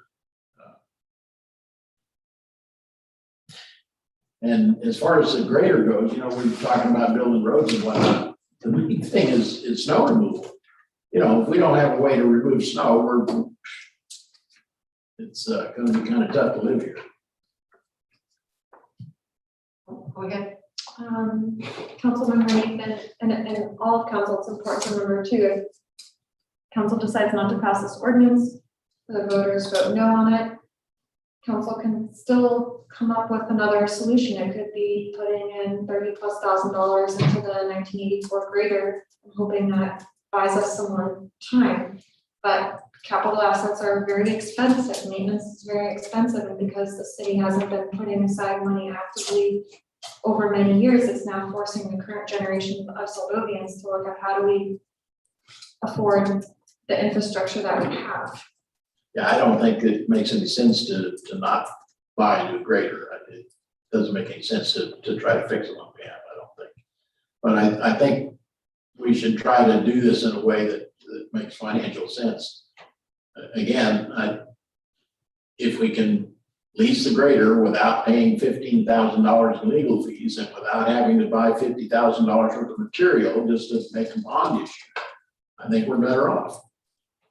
And again, if we have to use AMLETs to help us out on the payments on the thing, not in one big chunk, that is probably a little better deal too. Rachel, could you go over that option? I know we spoke about it. You bet. So ordinance 22-02 gives the city the opportunity, if the voters pass it, to take on debt through the bond bank or other obligations. And when it says other obligations, that's the governmental leasing program through NC Machinery. So there's both options there, because it's not a guarantee that the bond bank will grant a bond to the city of Soldovia for this. And so another option is leasing through NC Machinery or NC Machinery and Caterpillar. And so if council member wanted to, you could make a motion to amend this ordinance to remove the language on the general obligation bonds and only pursue debt, because the taking on debt as an organization, I believe that does have to go before the voters. So taking on debt just through the reoccurring lease payment with NC Machinery or Caterpillar. So if you don't want to pursue both options, you could limit the ordinance or the ballot initiative to just the agreement with Caterpillar.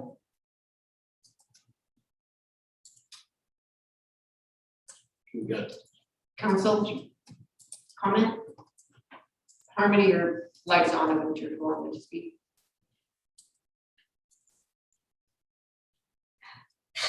I didn't know if you were, I didn't know what your light was on. Yeah, I kind of got absorbed with what Rachel was saying. I don't have any problems with Rachel's ability to make numbers work. I think that you are excellent at that. And it's correct. If my fellow council members are correct, it should be taken to the people. But I don't like this emergency management way of financing things that we're falling into now. I understand that it's something that we're having to do due to an ongoing pattern of doing nothing. Sure, that's how you want to say it. I understand that a sales taxes everybody purchasing something inside our community. I would like us to pursue a more fiscally responsible way of raising money to support our community. I don't think we should immediately jump towards raising taxes, even if it is a tax that taxes everybody coming through the community other than just the households within the city limits. A lot of this goes over my head. I'm sorry to say. I'll have to do quite a bit more research to understand all the information you provided us. And thank you for providing us with this much information so that I can have an educated springboard to study with. But don't agree with this course of action. Straight out of the gate. George. Would you feel differently if we put a sunset clause on the tax? No, because that doesn't seem like it would come to fruition.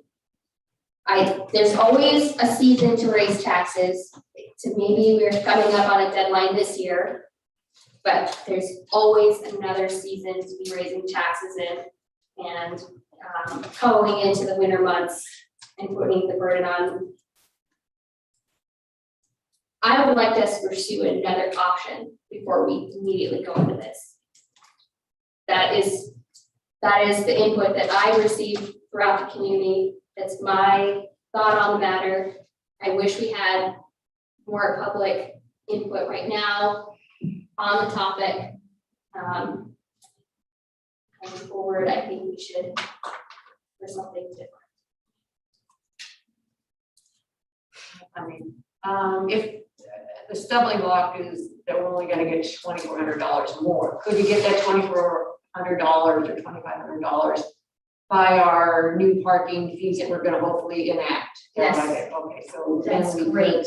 Okay, so that would be maybe easier to swallow, but I guess what we're looking at is either deciding if we don't go in this method to help balance our budget and try to support our infrastructure, then we need to think about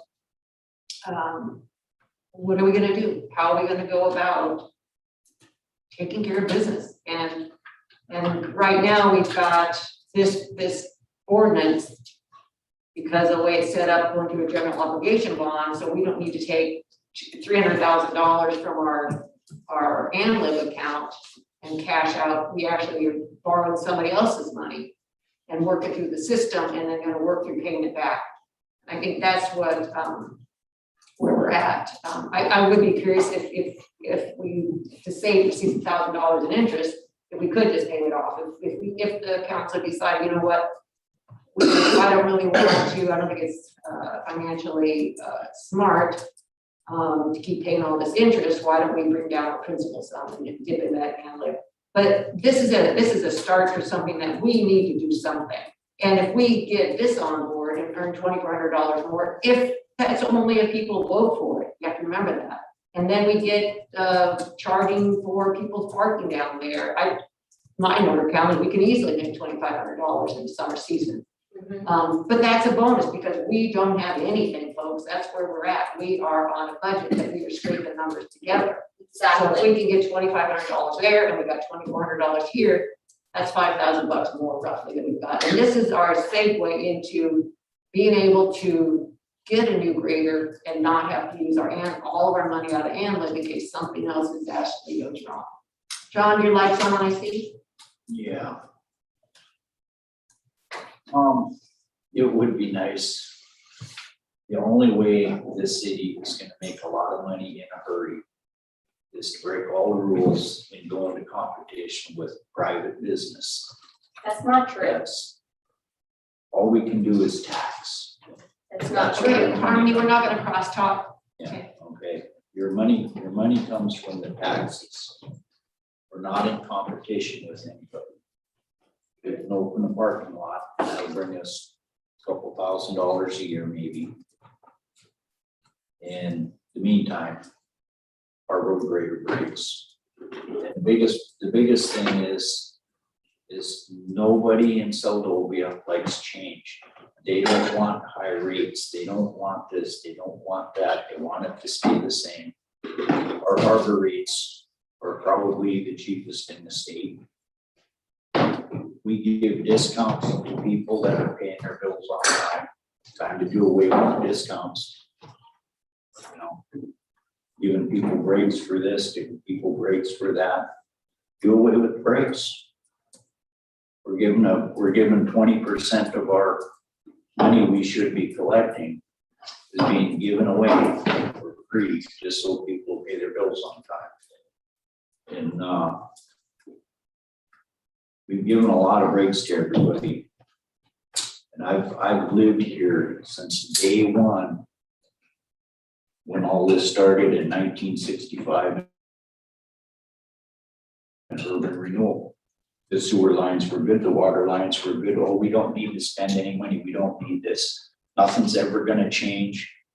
And here we are in 2021, we need a new road grader. We need about $15 million to replace our water lines. We need another 15 or so to replace our sewer lines. And oh, by the way, it cost $1 million per mile in the state of Alaska to pave a road. You're gonna put a new sewer and water line in, you have to repave the road. You tear the road up, you gotta put the curbs in. You're looking at more money than the city's worth. And it's all from, we don't want to raise taxes. In fact, we don't want to raise taxes. We've been giving people breaks on their taxes. And it's time to cinch the belt up and say enough is enough. Can't do that anymore. Let's do away with this free sewer and water for 2 months, 3 months. You know, beginning, if you're open an extra month. You get 3 months worth of sewer and water. Do away with it. All you're doing is giving away a month's sewer and water bill. Because they're paying their bills or staying open for an extra month. We're cutting ourselves short. Thank you. I say put it to the voters. Take it out of your hands. It's not up to you. Let the people decide. And then when they vote no, then you say, let's go another route then. But let them make the choice. We're arguing and debating all this different stuff. Put it out there and let them make the choice. It's simple. It's no headache for me. I'm not gonna worry about it. They can make that decision for me. I don't have to worry about it. Thank you. Madam Chair, I'd like to make one more point, please. My point is not that I am against taxes unilaterally. My point is that, as you brought up, we could charge for parking. There are many ways that our city could raise money to help support the amenities that it provides without immediately defaulting to taxes. My point is that the bodies that you have within your city limits and the surrounding area are not enough to support taxation, to support the city expenses. These are big numbers. And yes, at a later time, some point in history, at some point coming up, we are going to have to revisit this topic and do these things, raise these taxes. But I don't want it to be our default measure. The city needs to take a step towards making money for itself. And we're doing that. And we're supposed to have that conversation coming up in September. But we have this pushed forward to us and that pushed away from us. So again, I say, my point is not that I'm against taxes. Yes, it is the constituents' right to choose, and they should have the right to vote on it. But I want to see the city bring forward options for making money to help support sewer lines and water lines and all of the other amenities that the city provides. Because yes, we need to be able to support those financially, or we will go away. But if all we do is raise taxes, we will go away. That's my goal here. Yes, Rachel. Your points are definitely, all of council's points are wonderful. And I'm so happy we're having the discussion. I think that it should hopefully promote public education of our resources here at the city. And I don't think this conversation is new.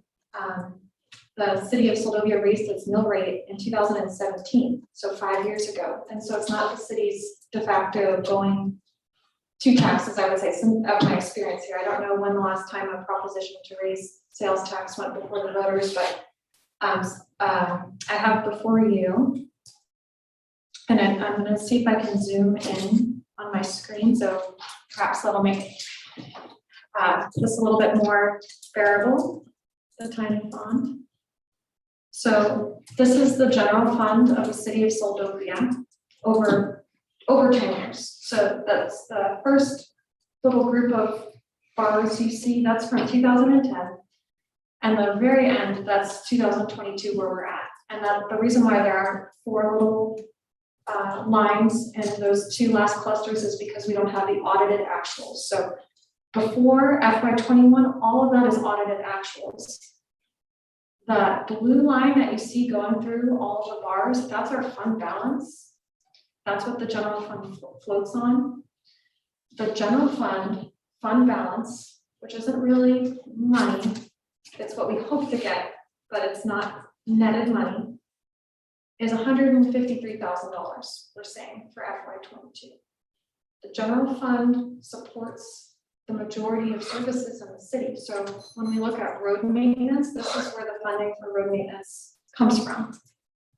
These blue bars you see here, that's what we've said that we're budgeting for. And if all of the years look like FY 2011,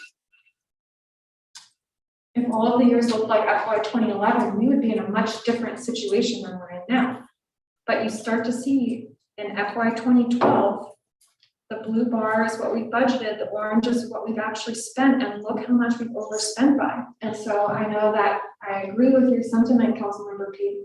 As a new city manager, only being here for 8 months, I am faced with this, what I feel is an unfair starting point for the city of Soldovia, but I have to provide to you these options. And so it's more, does council want to pursue another revenue source that could help the city get out of this trend where we have aging infrastructure, we need to pay for it, we have unexpected things that happen, so we need an emergency rainy day fund, and we need to have targets for our fund balance so that we actually have something that can withstand something like the greater breaking down, and me not freaking out that my staff don't have the tools to do their work, and then people complain about the snow burns when it's lovely just to have a road plowed in the winter. But if we don't have a working grader or staff that are trained in how to fix the heavy equipment, it puts us in a really bad spot. And so I think road maintenance, I think of our general fund, and I think what options can I give council? So council can decide either way, and I wish Mayor Campbell was here too, so he could add his comments as well. So don't feel any pressure. It can totally go before the voters, and if something happens, at least the city tried and putting another initiative that could help take care of what we have or provide a service of what we have. So a long-winded response, but it is not what I want to see as the preferred go-to method. But the taxes, property and sales tax are the two essential revenue sources for the general fund. The general fund does not make money aside from fees, which are very minuscule compared to property tax and sales tax. We're not an enterprise fund with water or sewer or harbor where we charge fees. The main source for the general fund is property tax and sales tax. And I even found a presentation from a former city manager, Todd Larson, that I asked the city clerk to post on the website, and we'll have a discussion that looks at these charts way more coming in September, like you said. But he, in the presentation, was like, the city needs to get away from a grant mentality. Oh, we'll just get a grant for that. A grant will cover that. Well, grants are shrinking. The state is trying to pull away its financial obligations and support to cities. And so it's just us having to come to a hard truth about what is it possible for us to do with what we have. Okay. That's what I have. And I will remind everybody, this was introduced by Mayor Campbell. Yes, George. I really appreciate Harmony's position. I'm in general agreement with her. It shouldn't be the fallback point. We're just kind of against the wall right now. I don't think the public is going to vote for this tax increase anyway. So it's kind of moot. How about we've been talking about selling a piece of property for a long time, selling or leasing. I'm in favor of, first off, making a direct between us and the company lease on a grader that doesn't involve a tax increase or a bond, and using the general fund as sparingly as we possibly can to make up any shortfall that we come along on payments. I'd be ready to make a motion to that effect. I'd like to hear whether anybody else supports this or not before we get that far. And we really need to get after our land program as far as selling or leasing a piece of property. I know we keep talking and talking, and I don't think we're any farther down the road toward that goal. Also, pursuing a direct lease just between us and the leasing company gives us a little more time to possibly even look for other sources, other leasing agencies. We probably can lean on our grader for another month or two. As long as it's not snowing yet, we may have a little more time to dig into this without having to be on the coattails of the state. I realize that was an excellent deal, but maybe we're just not in a position to take advantage of that right now. In any case, I think the deal should be between us and a leasing company and not involve legal payments to pursue bonds that we're not even sure we can get, and not having to buy materials that we may or may not be able to use. I think it should just be a deal to buy a grader or lease a grader directly. Mr. Nathan, what, I mean, this wouldn't go in front of the voters till October 5th. And whether or not they pass it or not pass it, if they do pass it, then we know what they say. We hear them loud and clear amazingly that they feel such and such a way. If they don't pass it, then we're back to square one, and you have great ideas. So I really think as council member John said, that let's put it to the voters. and let them make a decision. And hopefully we'll have enough education online and our website, so they understand what we're talking about. If they vote it down, we're on square one. And I think we realize, and we also are gonna, I think in September, are going to bring up our issues of selling some land. But again, we need to remember that we need to get revenue stream going, and then the land that we do sell, 40,000 here, 30,000 there, it's gonna be wonderful if it happens. Where's that, we need to decide, where's that money supposed to go? Where's that money going to go to help support our infrastructure and our community? So again, I think that we can put this forward to the voters and see what they say and educate them as best we can, even though we all feel that people aren't gonna wanna tax themselves. Well, sometimes we can be surprised. And then again, we've got our homework in front of us to figure out what are our alternatives. To just go straight to cat and lease and put out the money that way, and forget about what we keep hearing about people in the audience about fixing the roads of Soldovia. They keep telling us they want the roads fixed, so are we gonna ignore those people? At least this way, the onus is on them to vote for what they feel is in their best interest in our community. Just my 2 cents. I absolutely agree with you that we should go ahead and put the sales tax issue forward. I'm not in favor of a bond.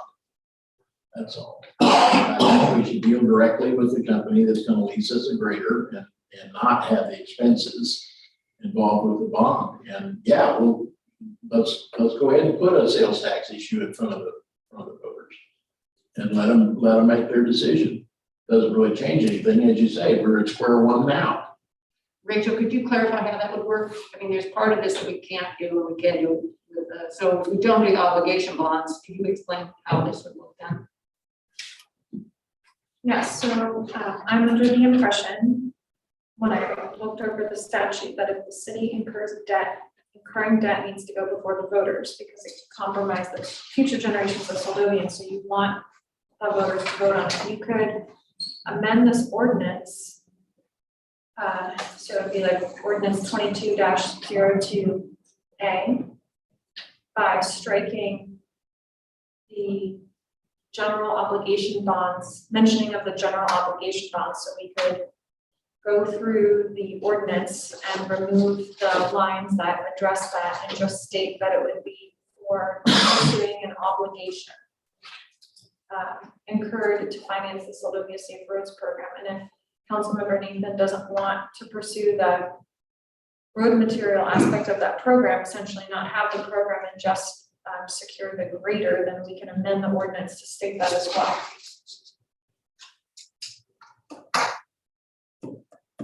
And I should clarify too that we only pay the bond counsel if the bond is successful. So we only pay that $15,000 fee if we get the bond. If we don't get the bond, no matter how much time our attorney and his legal team has put into it, we're not obligated to pay the $15,000. But we are obligated to take the $50,000 in materials that's Yeah. in order to pursue that line of financing. Yes, and it's 25,000, not 50,000. There's about $50,000 difference between the cost of the grader and the total amount of the bond you're talking about.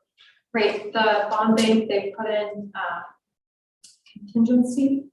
Let me see, they explain it in the email that they provided, but the road material cost is estimated at a little over 25,000. So if I get 50. I thought I did some math.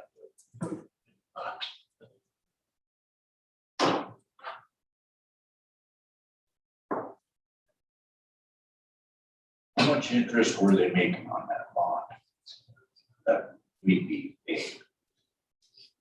Was that 16%? Was that just for the Mr. grader, or was that on the bond?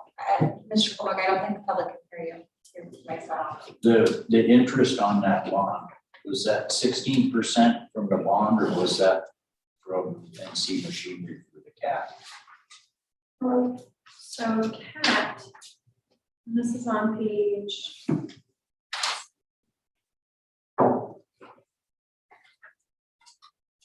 page 50 in your packet. Their fixed interest rate would be 2.99%. And then for the bond bank, if the city was able to enter into a 10-year or a 20-year payment, I believe it varies. It looks like it is 4%.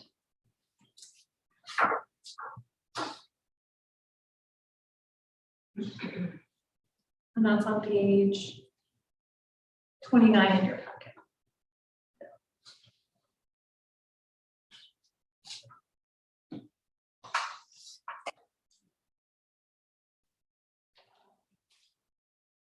Rachel, are you still looking up that one item? Oh, yes. Got you going from one place to another. So the bond bank, for the bond estimate that they gave us, it says, due to the potential issuance being at a point in the future, we have added a cushion to both scenarios as a slightly more conservative estimate should rates move between now and the issuance. And that's on page 26 of your packet. And then if you scroll a little bit below that, you'll see that I gave them a project estimate on page 27. The legal counsel is $15,000. The road grader is $263,329. And the road material is $25,500.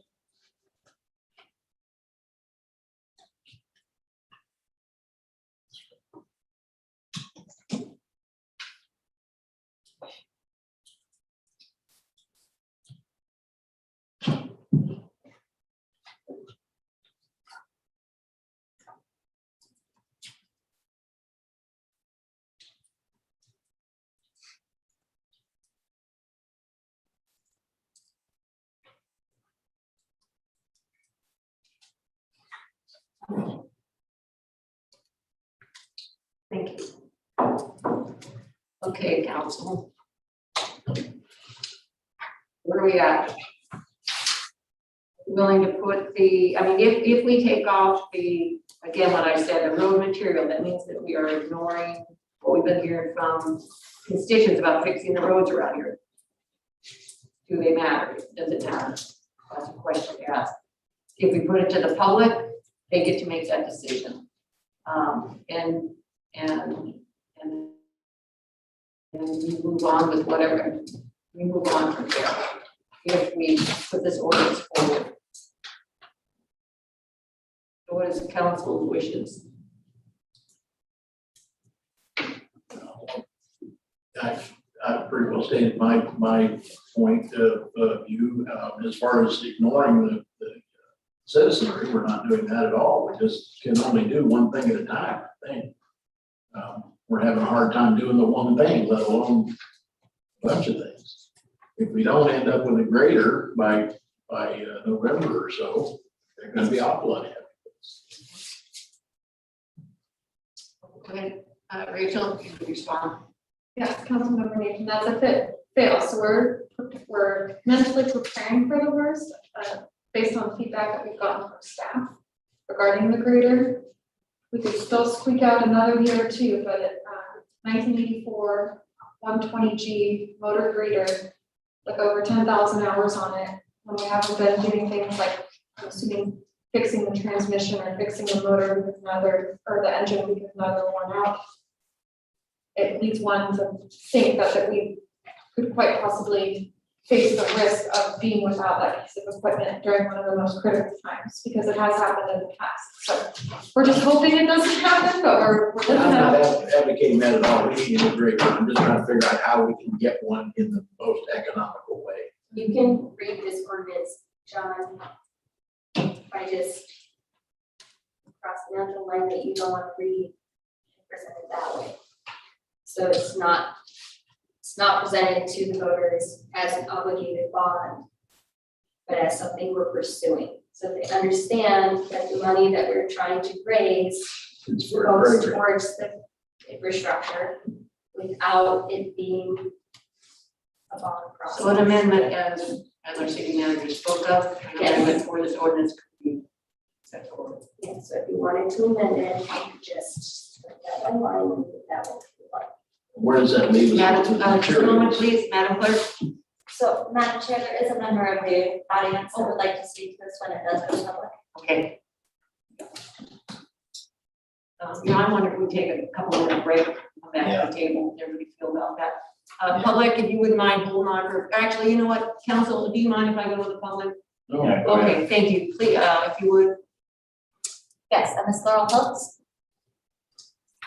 Hi, if you can hear me, Yes, go ahead. thank you.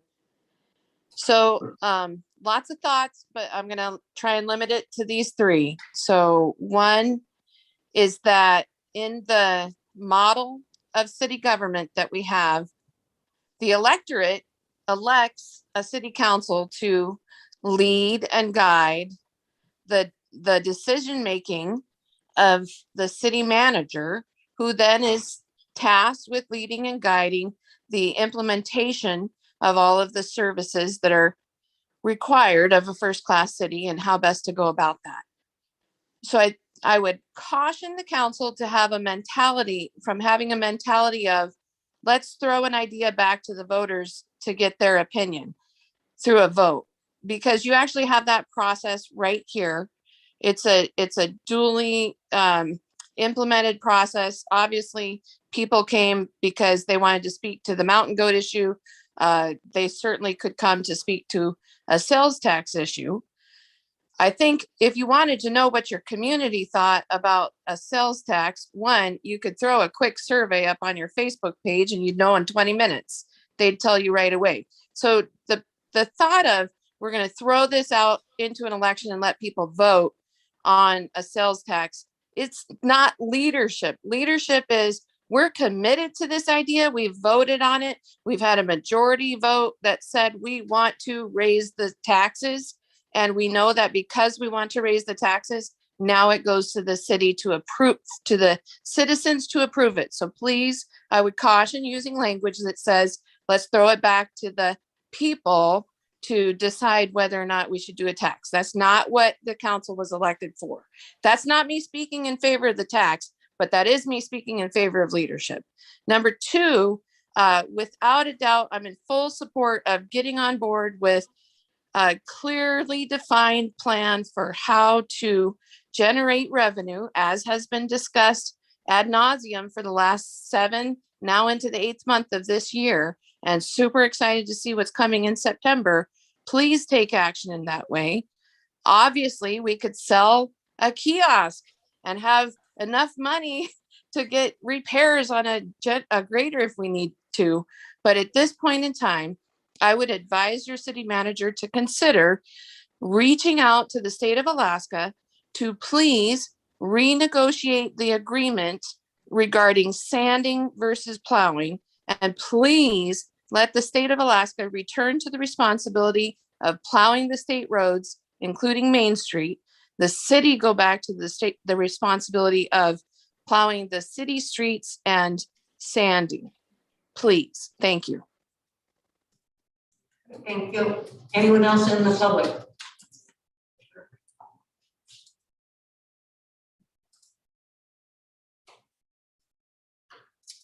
I'm not seeing any more hands raised at this time. Okay, let's take a 5-minute break. Council agrees, 5 minutes? Okay, thank you.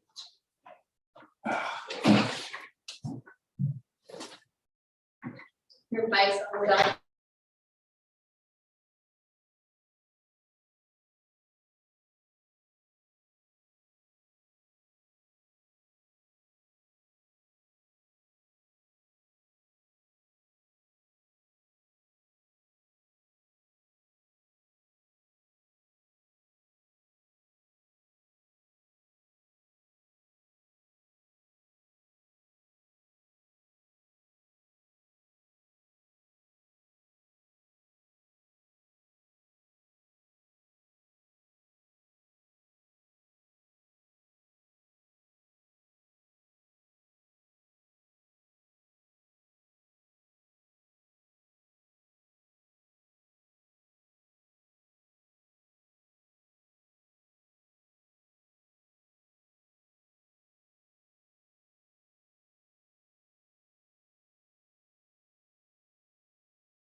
We are ready when you are, Madam Chair. It looks like I do see a hand, still raised. I don't know if that was re-raised or, yeah, looks like it was re-raised. And public when you go back to the public. Okay. All right, Yes. we're live. For the seats. Okay, we'll start back up, council. That's over. We're on item K1 still. And I'm going to, I think we have somebody in the public perhaps that will hear, and then we'll come back to council. Ms. Laurel, Yep, hey, That's thanks. That break took me by surprise, so I think that typically to take a break in the middle of an agenda item in which the discussion and action still have not been completed allows for caucusing to happen. That is off of the public record. So for the future, I would ask that you please reserve the breaks for when you are through with an agenda item. Thank you. Thank you. Okay, council, or Madam Chair, there's no one else, or councilor, or are you clerk? Getting later, we got lots to do. Is there any more hands from the public? Is that the question? Yeah. I am not seeing any more hands raised at this time. Okay, thank you. All right, council, we are back on item K1. We had our break. Now we come back fresh. So we've got here. So what we know right now is that we either have an ordinance that we are going to put forward, or we can have an amendment to the ordinance. And so I'll give council time to think about that. Yes, John. I say we just put the ordinance through like it is and let the public decide. It's a plan. It does get gravel. It may or may not go through. But the public has to decide whether or not we even use money for a grader. So I say put it through as is. If the public votes it down, then we have to go through another route. Thank you. Thank you, John. If I may ask the clerk at this moment, if the ordinance 22-02 is put forward as an adoption and it fails, can amendment to ordinance 22-02 also happen this evening? Same time? So the way that the motion would generally work is you'd make the motion for the ordinance, and then at that time you would allow for discussion. If an amendment wanted to come forward, then that amendment would be made.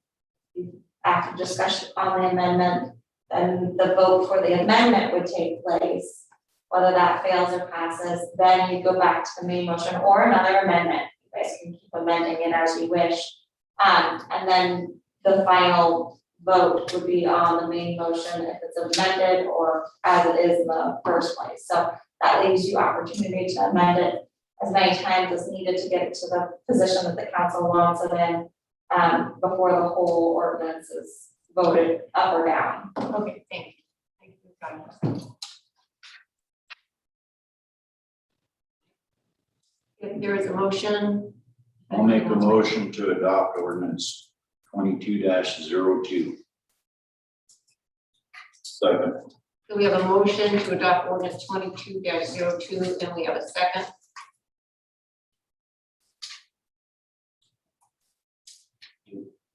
So you're looking for any amendments at this point, or do we vote first? It would, Matt. it would be an amendment at this time. Madam Chair, I'd like to offer an amendment. Yes, I'd like to strike from this ordinance any reference to a bond issue, and simply present to the public the need for a new grader and the idea of raising sales tax as is described in this ordinance as a method of paying for that.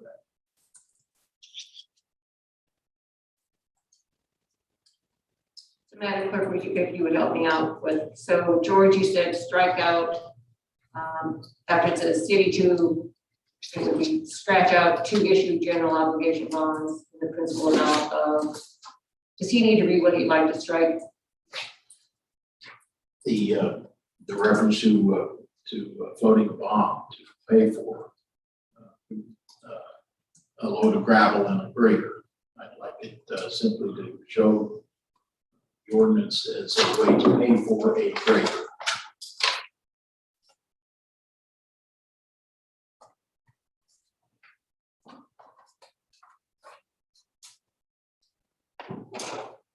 Madam Clerk, if I could put you on the spot or our city manager to read what the ordinance would look like if we got rid of what Mr. Nathan is proposing, or if he's ready to determine.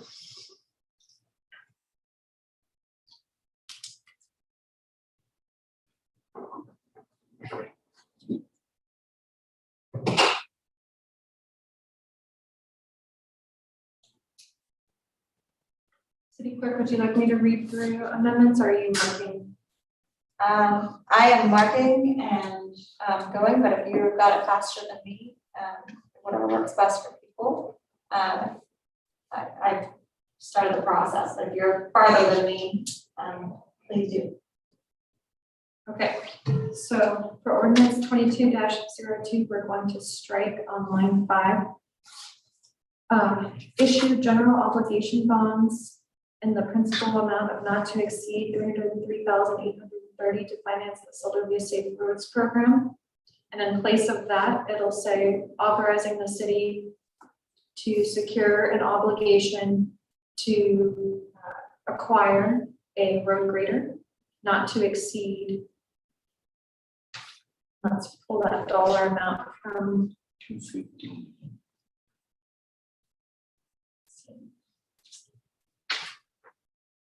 $258,166.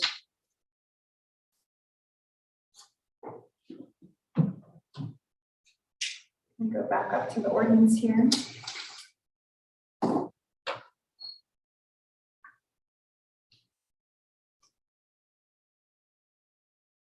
And then starting on line 9, with the increase providing funds to, and then line 10, here's where the strikeout would be, debt service on the general obligation bonds or other obligations.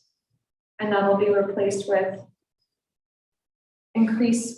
the increase providing funds to pay debt or pay the loan off for the grader. Loan or lease.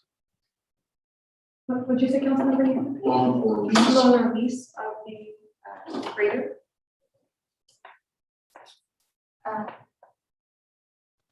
it be easier to just say with the increase providing funds to pay debt service on the incurred finance?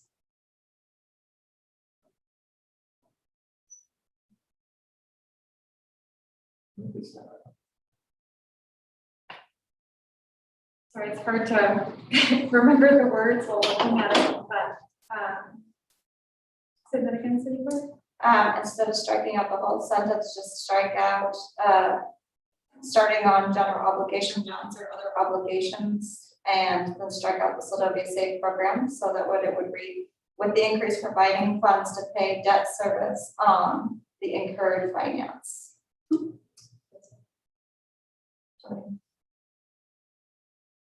Or instead of incurred finance, on a loan or lease.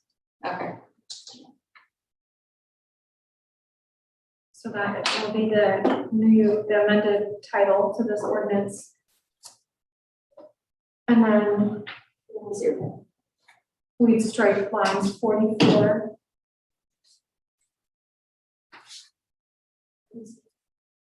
Sorry, we'd strike lines 39. What about line 13? Oh, great, good catch. Submitting the question of the loan or lease and the sales tax rate increase to the qualified voters of the city.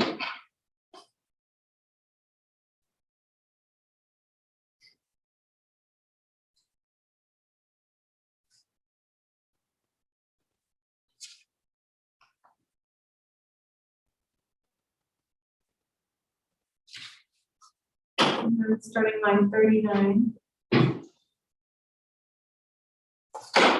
through 49. So all those lines would be removed. This is on your consent.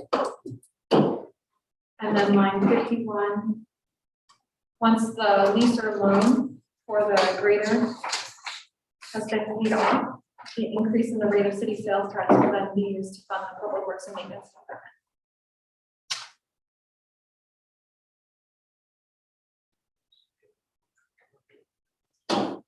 And then we will strike lines 55 through 57. Rest of it is sheet fine. This is what you're gonna read though. So. He crossed out quite a bit. I just presented him with the more abbreviated structure that you just told him. So we're not over here conferring on the side. Okay. We'll probably have Heidi read. Yeah, so he's, She's got it. So what are we doing right this moment? We're still editing. Okay. So then line 65. It is hereby determined to be for public purpose and in the public interest of the city to secure a loan or a lease and the amount not to exceed. Can't remember exactly, it was 258,000, but I can't remember that dollar amount. 160.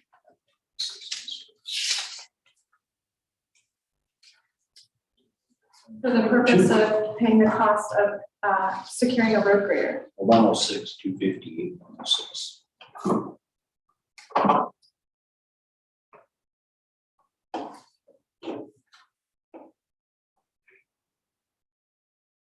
Are you looking for a number for the cost of the grader? Is that what it was? Yes, and it should have been written in the title. 258, 166?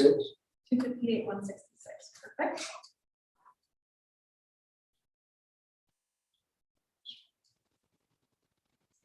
Section 2 would be removed.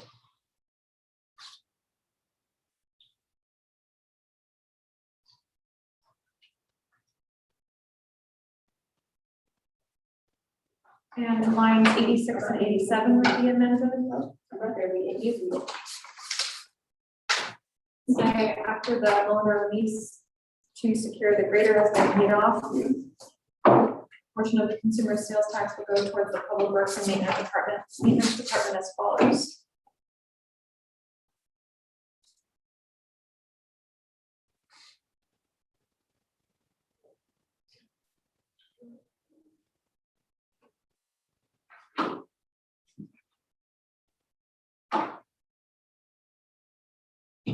How are you doing, city clerk?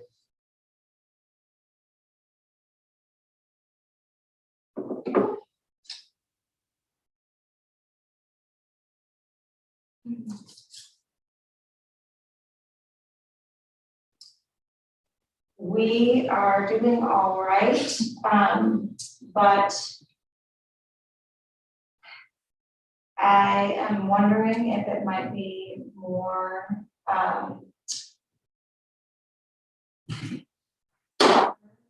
for the amendment to be brought back at a special council meeting, along with the original ordinance. That way the whole document can be reviewed and the necessary amendment changes are made sure to be made. So remind me again, the borough says they need this proposition by when? Middle of next week. Bring this back on Tuesday, Monday, Tuesday. Well, we can bring it back whenever it fits where everybody's gonna get together.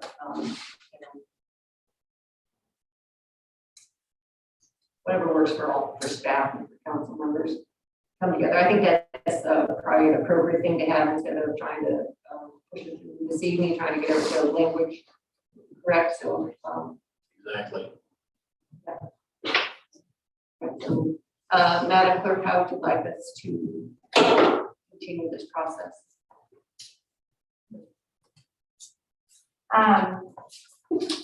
I would recommend that Mr. Nathan and Mr. Colbert both, let me get the right language to remove their motions And then the council, make a motion to postpone this conversation until a special meeting can be had later, this week or early next week. Okay, so they need to withdraw their motion. Yeah. I withdraw my motion to adopt ordinance 22-02. And I will draw my motion to amend ordinance 22-02. Second. I'll withdraw my second.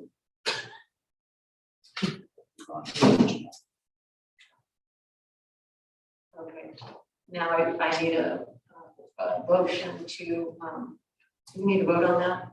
No, I need a motion that we, what word do you need to use, not table it, but put it towards our To postpone. postpone right now until we, if someone would do that. I make a motion, we postpone ordinance 22-02 until meeting next week. That works. Can I get a second? Second. Okay. All those in favor of the motion to postpone ordinance 22-02 until next week, or next week, I think it was the motion. Next week or earlier. Or earlier, thank you. Say aye. Aye. Write down the one. Rojas, aye. I don't have my script, but who is next? Over, George. Aye. Goes forward. Aye. And And Aye. Colbert. Thank you very much. Can I just, I will be out of town and out of service on a hunting trip next week. So if it's available to council and staff this week, I don't know if Bobby will be back, but.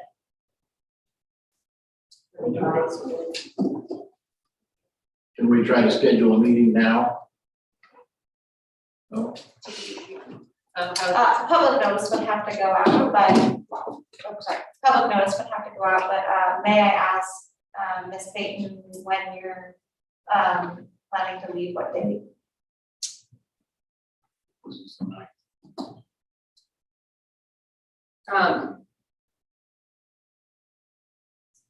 Friday, this Friday.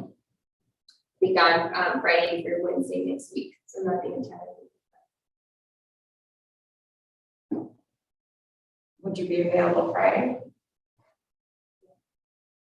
I'll get a hold of the council and we'll schedule a time. Let's shoot for Friday. Thank you. Okay, cool. Anything else? Yes. And Councilmember Ross, since we're not making action on that ordinance tonight, I've asked that the resolution 22-06 be delayed for discussion as they're kind of connected. Yes, thank you.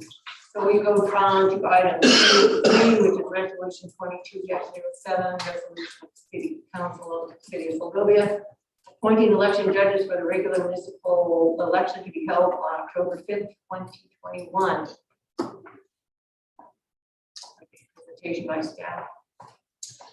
Yes, thank you, Madam Chair. That's page 69 of the packet, and this is our annual resolution appointing election judges. I just turned to that page real quickly. You can see we have our chair, the same chair as last year, Greg Wolfer, and we have Kathy Giles, Coleman Bellmeyer. They all were the judges last year. And then our alternate this year is Julie Hawkins. Thank you. What are the wishes of council? Or, sorry, discussion.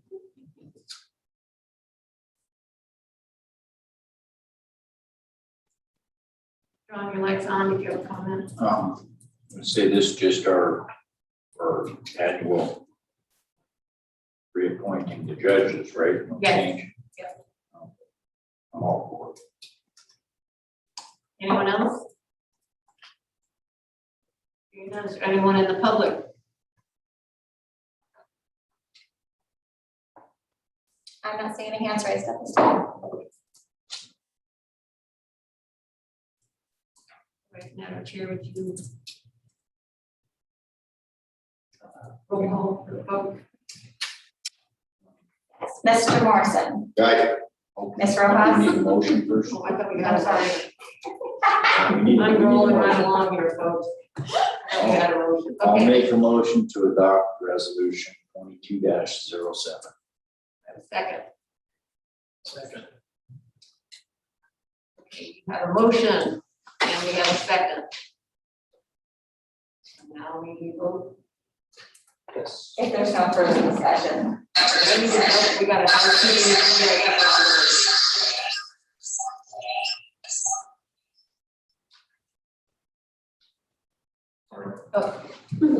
Vote, please. Okay, Mr. Morrison, Right. Ms. Rojas, Aye. Ms. Payton. Aye. Mr. Nathan, Aye. Mr. Colbert, I, motion passes. Okay, moving on, thank you very much, folks. What do we have? Item L, unfinished business. None, we have item N, new business. And one, discussion of city of Soldovia COVID-19 mitigation and response. Presentation by staff, please. Thank you. I'm pulling up a presentation here.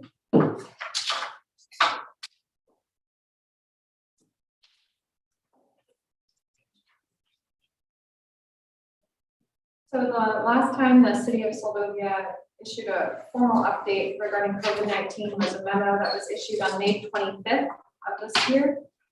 And it was stating that as a result of the updates to CDC and state of Alaska guidelines, the city would no longer be requiring masks or social distancing in public facilities.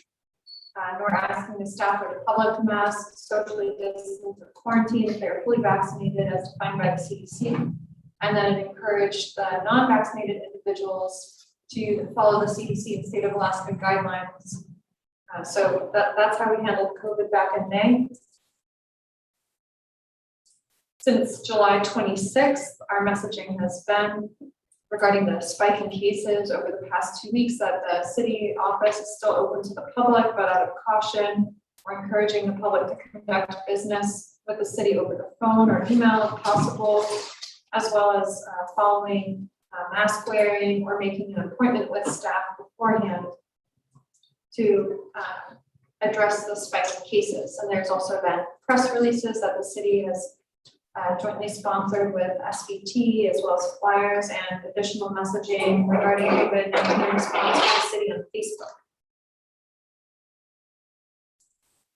And in addition, there was an excerpt in the manager's report in the July 26th packet, just going over a meeting that SVT, the city, and public health nurses had with Dr. Zink on July 21st, in which she shared that different communities have different thresholds and measures in place for COVID-19, because we were asking what should the city do with the spike in cases, especially because there was recent guidelines or guidance that said that vaccinated individuals did not need to follow the strict guidelines, and now things are changing.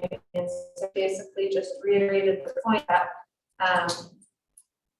let's see, measures like mask wearing, hand sanitizing, and limited gatherings that are being held outside, they offer speed bumps that limit the spread of the virus, which is currently spreading faster now than it did in November of last year. Update that was provided to the council on COVID.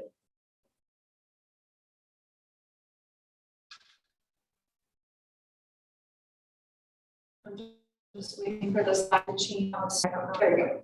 So come July 27th, the CDC is now saying that to maximize protection from the Delta variant and prevent possibly spreading it to others, wearing a mask indoors in public, if you are in an area of substantial or high transmission, is the advice for fully vaccinated individuals.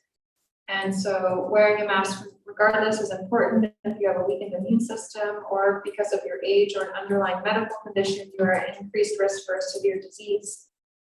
It says you should continue to wear a mask where required by laws, rules, regulations, or local guidance. And then the updated COVID-19 guidance for people who have been vaccinated is that it says if you have had close contact with someone who has COVID-19, you should get tested 3 to 5 days after your exposure, even if you don't have symptoms.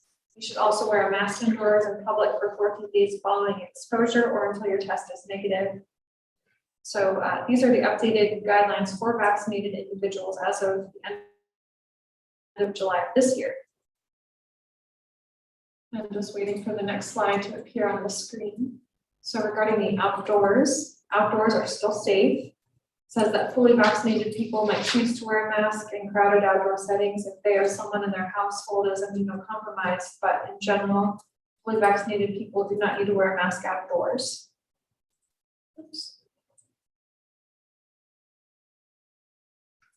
So the CDC recognizes that, I'm sorry, the slides are kind of funky there. Okay, so the CDC recognizes that increasing COVID-19 vaccination coverage remains the most important public health action to end the pandemic. So at the end of May, we heard from SVT that there have been 246 complete vaccinations for SVT health and wellness patients in the Soldovia area, which is great. So here's an update on the CDC guidelines of what we know. The vaccines are safe and effective at preventing COVID-19. They're effective against severe disease and death from variants of the virus. Infections happen only in a small proportion of people who are fully vaccinated. If you are fully vaccinated and become infected with the Delta variant, you can spread the virus to others. And that I appreciated that the CDC stated on their website as well that they're still learning how long the vaccine can protect people. So that's still an area for further discussion. So for the Kenai Peninsula Borough, we are currently at a high rate of community transmission. That's for the period of August 1st through the 7th. It's difficult to get Soldovia specific numbers because we're kind of lumped in with the Southern Kenai Peninsula, but I think it's important for Soldovia that we look at the Kenai Peninsula Borough as a whole because we have people coming in and out of our community a lot from everywhere in Alaska, I bet, but especially the Kenai Peninsula Borough. So currently we're in a high state of community transmission. We've had, for the Kenai Peninsula Borough, 372 cases per day for the period of August 1st through the 7th. And we're in the color range of 251 to 1,000 cases per day per the CDC. So this is a change of 78% increase during that last period. And as far as vaccinations go, we, for the Kenai Peninsula Borough, are at a 40 to 50% vaccination rate. When it comes to the schools, and it was great that the Soldovia principal was able to offer some comments, but the CDC as of August 5th is saying that due to the circulating and highly contagious Delta variant, CDC recommends universal indoor masking by all students aged 2 and older, staff, teachers, and visitors to K-12 schools regardless of vaccination status. And the CDC goes on to further explain some of the key takeaways, including something that the principal touched on is children, not all children are able to secure the vaccine right now. So there may be parents that would like to see that happen. And so the principal and staff are at least observing the masking to address that. So the overall messaging for the city, it is in the best interest of the city of Soldovia and its residents and visitors to update protocols at city buildings to align with new public health guidance in order to minimize preventable illness and death during the current surge of COVID-19 cases and to keep the city open. So here are the city of Soldovia's proposed next steps, of which we've been doing. Continue to promote messaging that requests citizens to observe COVID-19 safety behaviors by wearing masks in city facilities and conducting city business with staff remotely. City facilities will continue to remain open to the public, and senior meals program is still in the to-go status.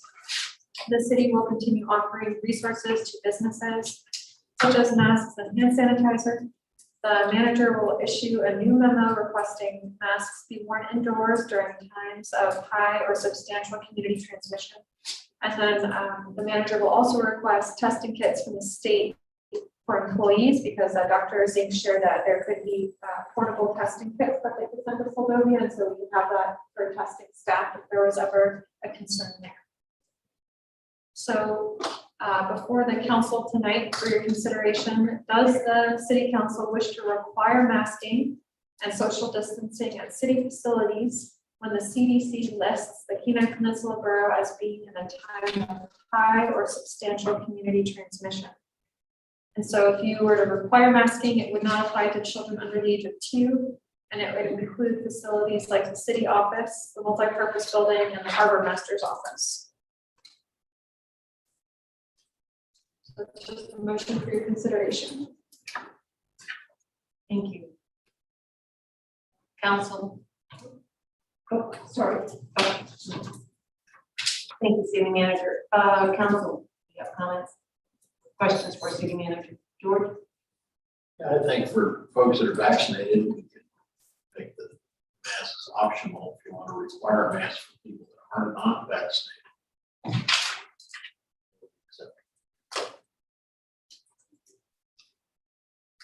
If I may, if we need to remember that in the cases that have been in Soldovia, 65% of the cases were vaccinated people who ended up being tested.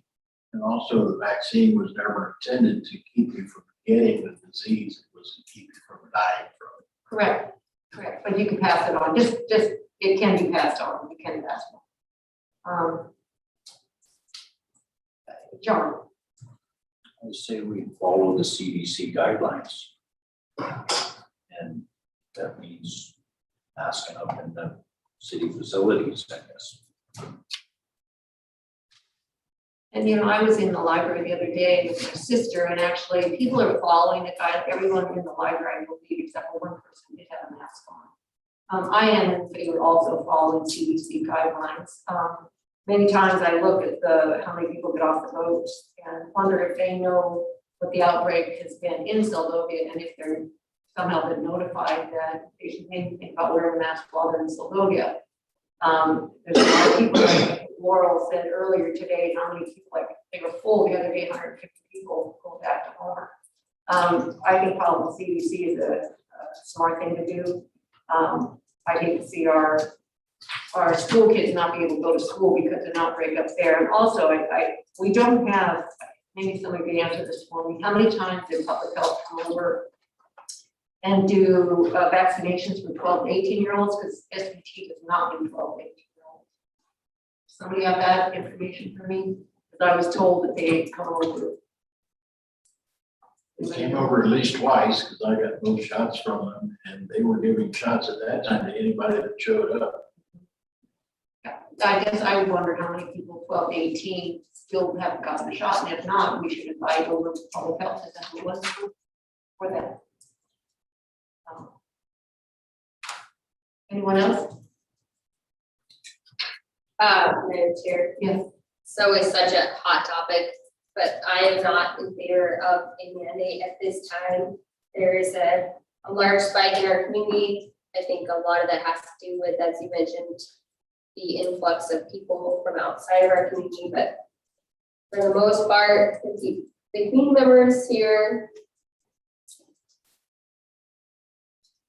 I think it should be incumbent upon each person's body to decide if they need to wear a mask at this time.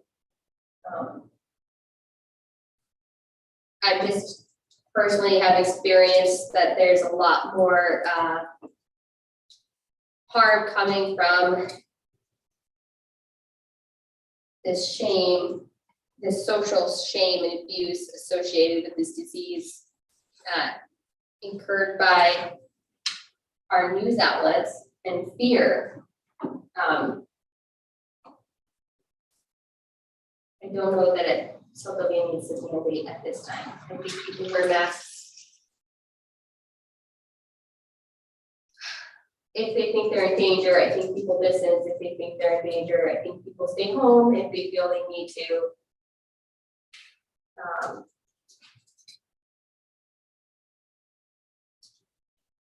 This is it for, let you remember that the motion would be for city facilities. We're not talking about everywhere else, but this motion is specifically for. I don't see a city written up facilities. motion, so it's Up on the board, up here. Yeah. This is the city facilities. Can you read it for me? Oh, yeah. I don't have any glasses. Does the Soldovia City Council wish to require masking and social distancing at city facilities when the CDC lists the Kenai Municipal Borough as being a time of high or substantially Substantial. substantial, what is that word? I can't even read it. Substantial. Yeah, substantial community transmission. Question mark. So it's. We're not enacting an emergency shutdown of our community. No, Right. And I can get behind city facility. I'm definitely in favor of this. We need to protect our city staff and it states in there, this would not apply to children under 2. Facilities would include city office, multi-purpose building, harbor master's office. That's where our staff works and I think we should definitely try to protect them. So I'm in favor of this motion. Thank you, Kirby. Anyone else? Otherwise, do I have a motion? Public comment? Oh, public, I'm so sorry. Anyone from the public? If you could stop your screen share, city manager, so we could,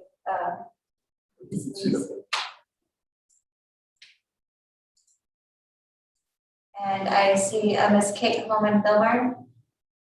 Oh, sorry, my mouse, my mic is off. I see Miss Kate Holman Billmeyer. Kate, are you there? I am. Good evening. Can you hear me? Yes, we can. Okay, great. Thank you.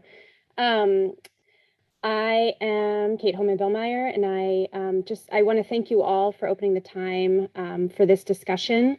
I have 2 questions. I guess a comment and a question.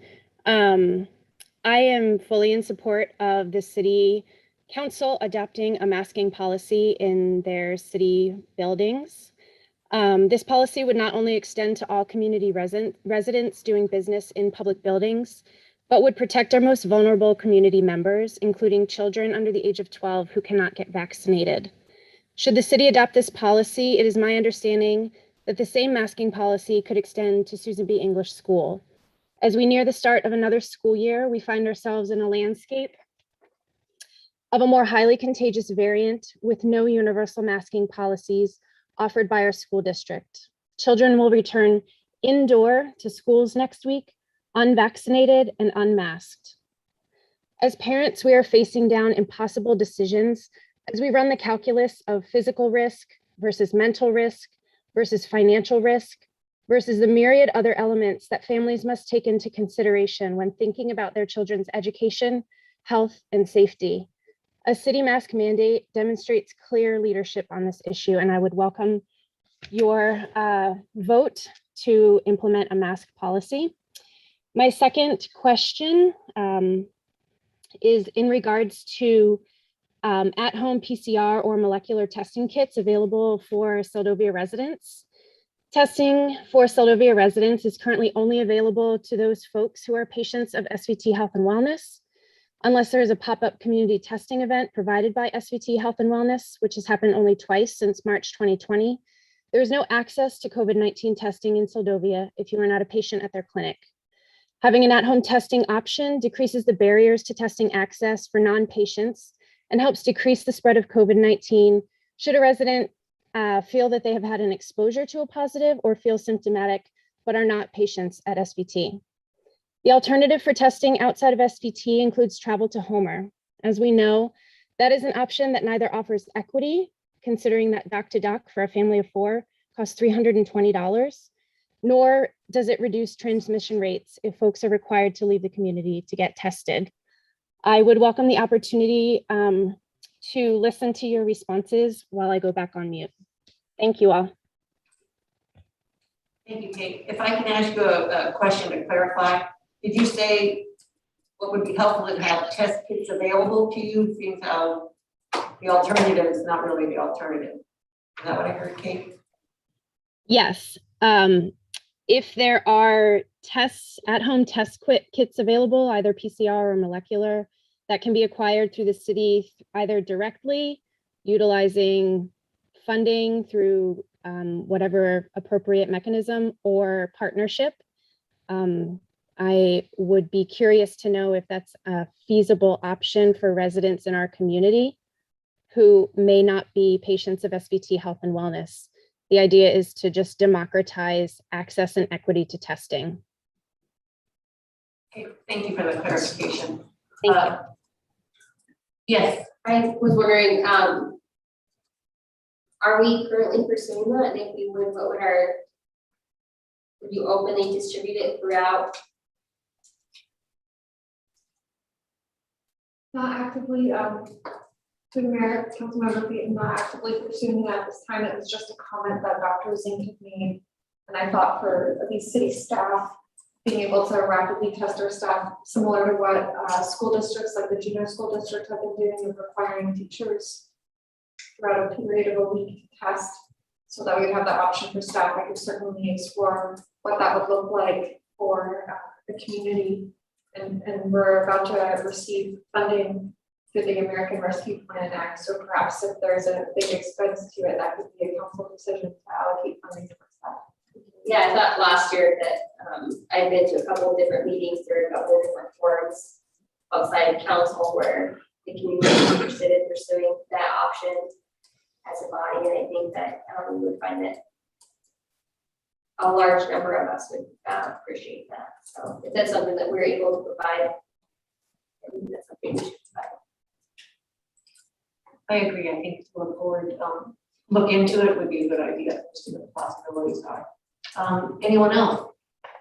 Yes. Go. Oh, sorry, are we still on public? Yes, sorry, keep me straight. Yes, there's a Miss Crystal Collier. Hi, thank you very much for hearing from me. I feel like I must set the record straight. Ms. Kate Billmeyer was not correct.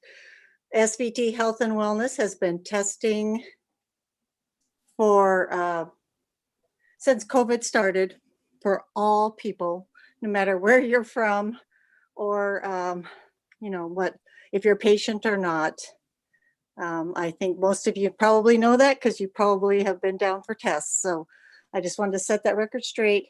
And also I think that masking should be a personal choice made by individuals that are concerned or not concerned about their health care, so or their own personal health. I don't think a city government should be dictating if somebody makes a personal choice to wear a mask or not. If we're only going to get through COVID, as it's on earth to stay, if people make wise choices, and we have to trust people to do that. We have to trust them for their own health and for the health of others. And masking has not been proven that it is a 100% guarantee you will not catch COVID, as well as the vaccine is not a protector against COVID, as we all know that right now. So I think that we should, as a city government, be making wise choices, putting it forward that people be personally responsible for their health, for how they present themselves to others, and then you be responsible also. So if you feel like you need to wear a mask, wear one, but don't dictate to others that they should wear one if that's not their choice. Thank you. Crystal, if I could ask a question? Early, go ahead.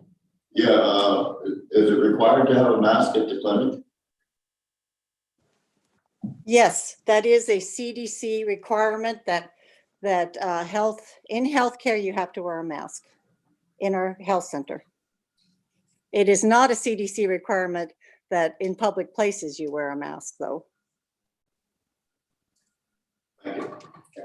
Crystal, if you could clarify for me. So you're saying that anybody can come to SVT, knock on the door, go inside, and get a free test by doing nothing but saying, I want a test? No matter, and that Yes. would be for 18 and up, is that correct? No, it's for everybody. So children have been there with their parents. It's by parental permission, obviously. And yes, I mean, they do not come inside, they stand outside and receive a swab. It's been that's going on every since week? COVID started, and it's going on every single day, 5 days a week. Okay, so maybe that's where the confusion is. So fill me in while you're here with us. How does the vaccination work then? That you have to come in and pay for, or what? Maybe that's the confusion. How does that policy work? The vaccine is available to our patients, yes. Okay, you have to be a patient in order to get a vaccine, but you can come in, you do not have to be a patient to come in and get a test, and that can be children on up to whatever. That is correct. Okay, thank you. Do we have anyone else up there in the public on this topic? I do see Miss Kate's Hogan Bellmeyer's hands raised again. I don't know if that's from prior or if she's would like to speak again. It went back on. So I don't know if you want to allow a second comment. Please, clarification, please. Kate, you're there? Yes, I am. Thank you. I would just like to make a recommendation then to SBT that they improve their communications with the public to make it crystal clear that testing is available for anyone in this community, regardless of patient status, so that there is no confusion amongst anyone in our community regarding when, where, and how they can access testing and vaccines at our one available community health clinic. Thank you. Thank you. Council, do we have anything else, or actually any more in the public?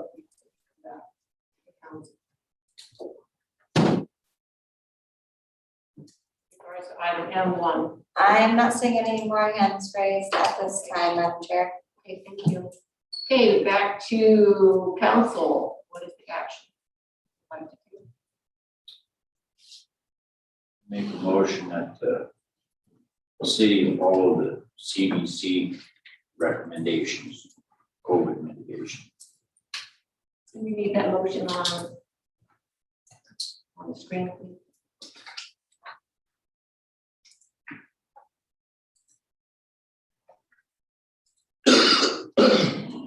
How does that motion work for you? Test our glasses out. Yes. You want that read, Madam Clerk? Yes, if I can get that motion read for the record.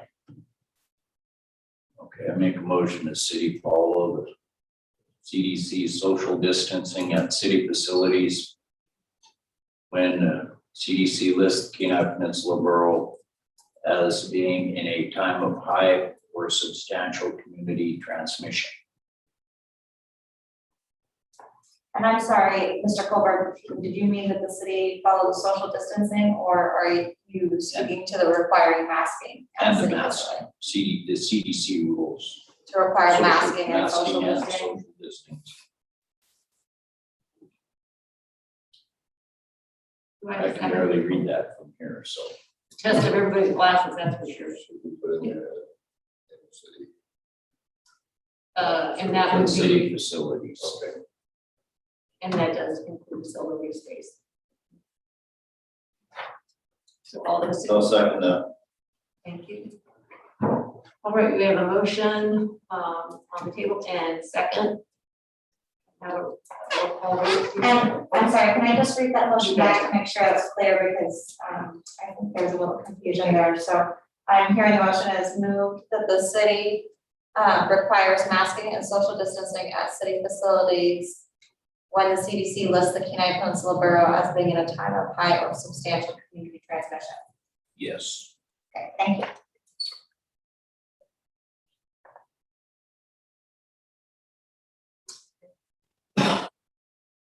The vote, when you're ready. Yes, if there's no further discussion, then it's gonna be, all right. Mr. Morrison? Aye. Ms. Rojas? Aye. Ms. Payton? Aye. Mr. Nathan? Aye. Mr. Colbert? Aye. Motion passes. Thank you. And then, Mayor, I have one more comment for you, or motion for council's consideration. Does the Soldovia City Council wish to urge businesses and individuals to employ basic COVID-19 safety measures such as masking and social distancing? So if this is the case, by council urging, an idea could be sending out a mailer to businesses that have a Soldovia registered business license with messaging, as well as reminding businesses that the city has resources that may be helpful for their operations.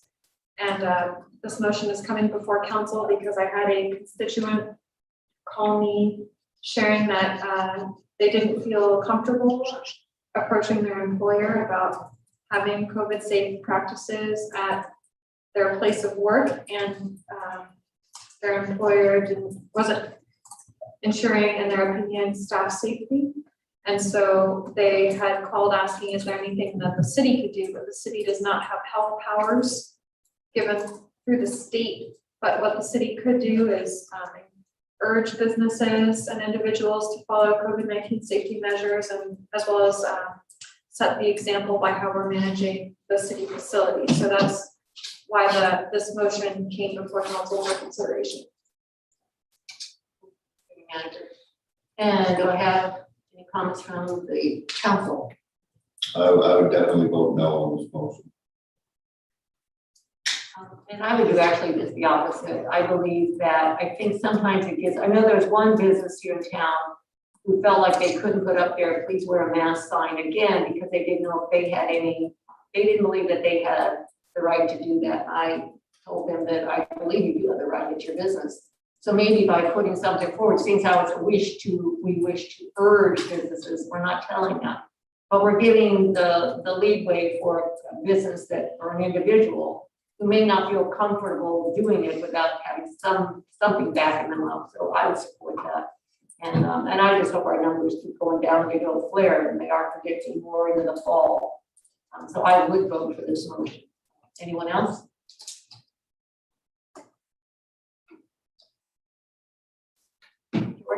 Just one quick comment. First off, we really don't know what our status is as a city.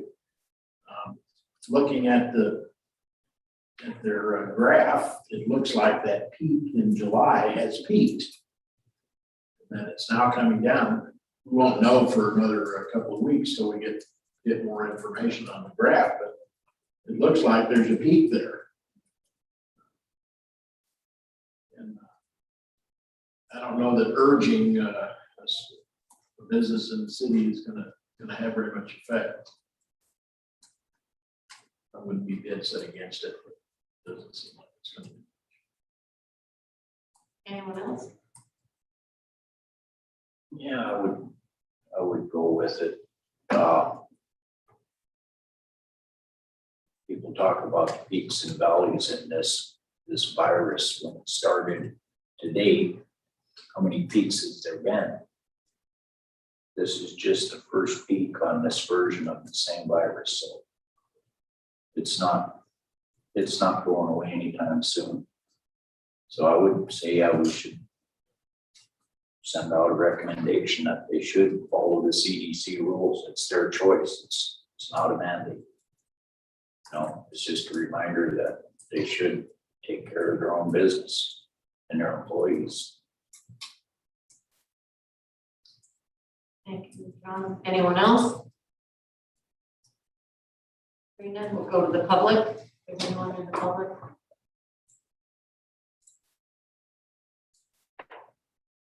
I'm not seeing any hands raised at this time, Madam Chair. Okay, thank you. We'll come back to council for action. Council's wishes. Either a motion. To urge businesses and individuals. You need that in a motion. Yes, we do. I'll make a motion that the Soldovia City was to urge the business and individuals to employ basic COVID-19 safety measures such as masking and social distancing. I'll second that.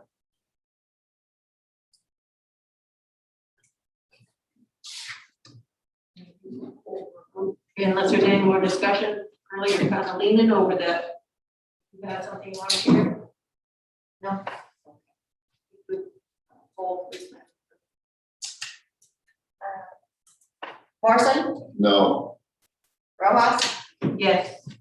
Payton, No. Nathan, No.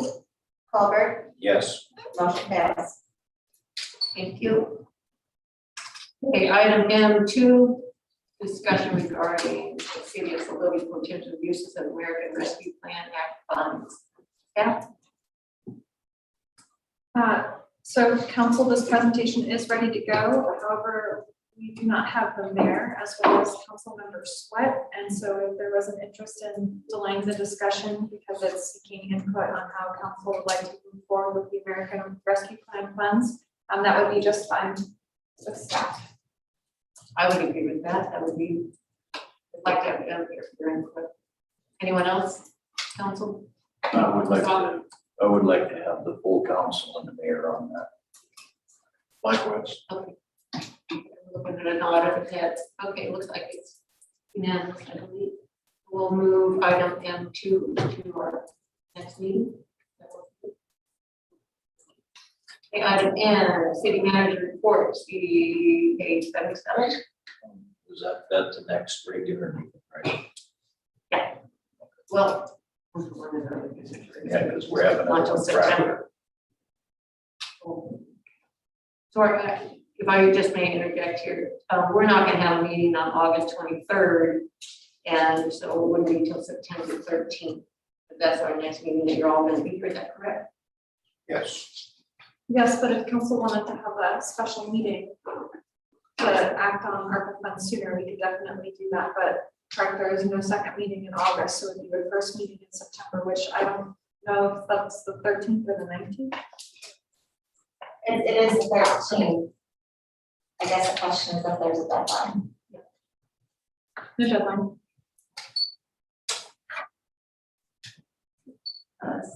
City manager's report. Okay. Thank you. So the city manager's report is in your packet, starting on page 77. Just going to give a quick verbal update. So our auditors have delayed their August visit as a result of the city needing to do a little bit more work before they arrive. And I appreciate the auditors letting us know that we still had some more work to do because, as was shared with the council in the May 24th manager's report, our audit is quoted to cost the city $28,600, which assumes no unexpected circumstances are encountered during the audit. And so in their initial review of our books, they saw that there was still more work to do. So we're gonna look to see if we can have a bookkeeper with rural municipal accounting experience assist our finance officer and closing the gaps so that our FY21 audit can begin. And I've shared with the auditors that we definitely want the audit to be completed by December if possible, as that's when we are really in the thick of budget discussions for FY23, believe it or not. So I'm going to look to see if we have available budget for that bookkeeper, depending on what the quoted expense will be to the city. And if we need more spending authority, we'll come back to the council. I'm going to meet with the SOC administrator, Lisa Stanish, to discuss a couple of topics, including the idea of ensuring events outside of the campus, and then look to share any developments with council as that moves forward. Finance Officer Yeager shared that the hope was that we could have a different format for the finance report by the second meeting in August. However, not only is that meeting not happening, but that goal may be a little bit too ambitious. So I'm hoping that in September we'll have a new finance report template to help council look at city finances. The city has submitted the FY22 budget for the Governmental Finance Officers Association Distinguished Budget Presentation Award Program. And it sounds like it's an award, But really what it is a third-party review of the budget, and it gives the city insights on how to make the budget document better, more transparent, more communicative with the public and council. So we'll receive that feedback from them as soon as they're finished with that review. I wanted to give council just an update again. I know Councilmember Nathan brought up remote sellers sales tax. So businesses that are online that don't have a brick and mortar in Soldovia, because the city of Soldovia participates in the remote seller sales tax commission, we are able to tax online retailers. And so this is a relatively new revenue source for the city. And from the last finance report we received, the city's received $10,000 in revenue FY21 from that new tax or that new program. So that's excellent revenue to receive. The Jackalope dock, securing insurance for the dock, we need a condition survey per our insurance company in order to move forward with how much annual insurance for the dock will cost. So I'll report back to council on that shortly. We're going to have our next staff quarterly report in September or October. So last time council heard from all the department heads was at their July 26th meeting. So the next time that you'll hear from all the staff is in September or October. Please welcome Tessa Metcalf to the senior meals team. So she'll be working with Margaret and Lyndon to ensure the city can continue to run the program. I'd also like to thank our finance officer because she supervises the program and make sure that we get all of our grant paperwork in so that the city receives funding. So it's great to have her keeping an eye out for that. So the end of this month marks 1/3 of 2021 left. So there will be 4 more months left in 2021, and staff have been working diligently to meet the priorities set by council by balancing out the day-to-day demands that come with operating the city. So back in the spring, I requested an informal performance review from council in March, and so I would like to again request, if council has the capacity for it, an informal review of my performance in September. So I'll keep that open for council, and then the harbor master will be acting city manager August 21st through the 26th, as both myself and the first in line to be acting city manager, the city clerk, will be out of the office during that time. And if she is unavailable, then our finance officer will leave the city as acting city manager. And then included in the packet is the information release that went out regarding the tsunami warning. I have a staff meeting action debrief planned for tomorrow from 2 to 3 with staff to go over our response and how it went. But overall, it's very smooth, and I'm so glad that we were not at the epicenter of that magnitude earthquake. And I also wanted to add that HEA invited both SGT's CEO as well as Soldovia's Mayor Campbell to attend the community event that's happening, I believe, August 17th. So he's been invited to attend, and I'm sure other council members, if they're interested in attending, please let the city clerk know, because if we hit a certain amount of council members attending that meeting, I believe we have to do some sort of noticing. So for the HEA meeting that's happening later this month.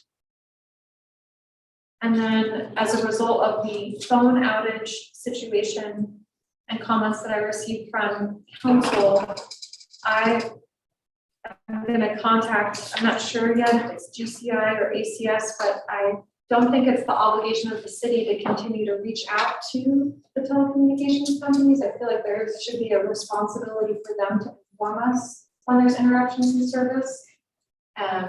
And I don't believe we received that. It was only when our city clerk reached out for those updates. So I would even like to work with SBT on that of how do we ask that we have a proactive response so that it's not just the city asking every single time something happens. So I'm going to proactively contact them and ask for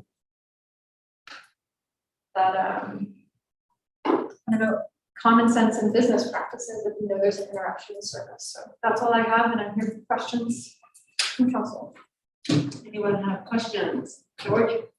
Yeah, I believe that cell phone providers are utilities, just like HEA.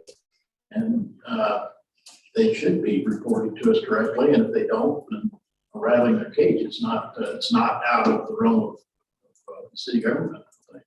Maybe I'm wrong. We don't have any problems at all contacting HEA when the power goes out there. And I think the cell phone providers work under the same. Just a couple of comments right quick about the tsunami response. A lot of folks told me that the school, I don't know who was handling all this, but the school seemed to be very reticent about letting anybody inside.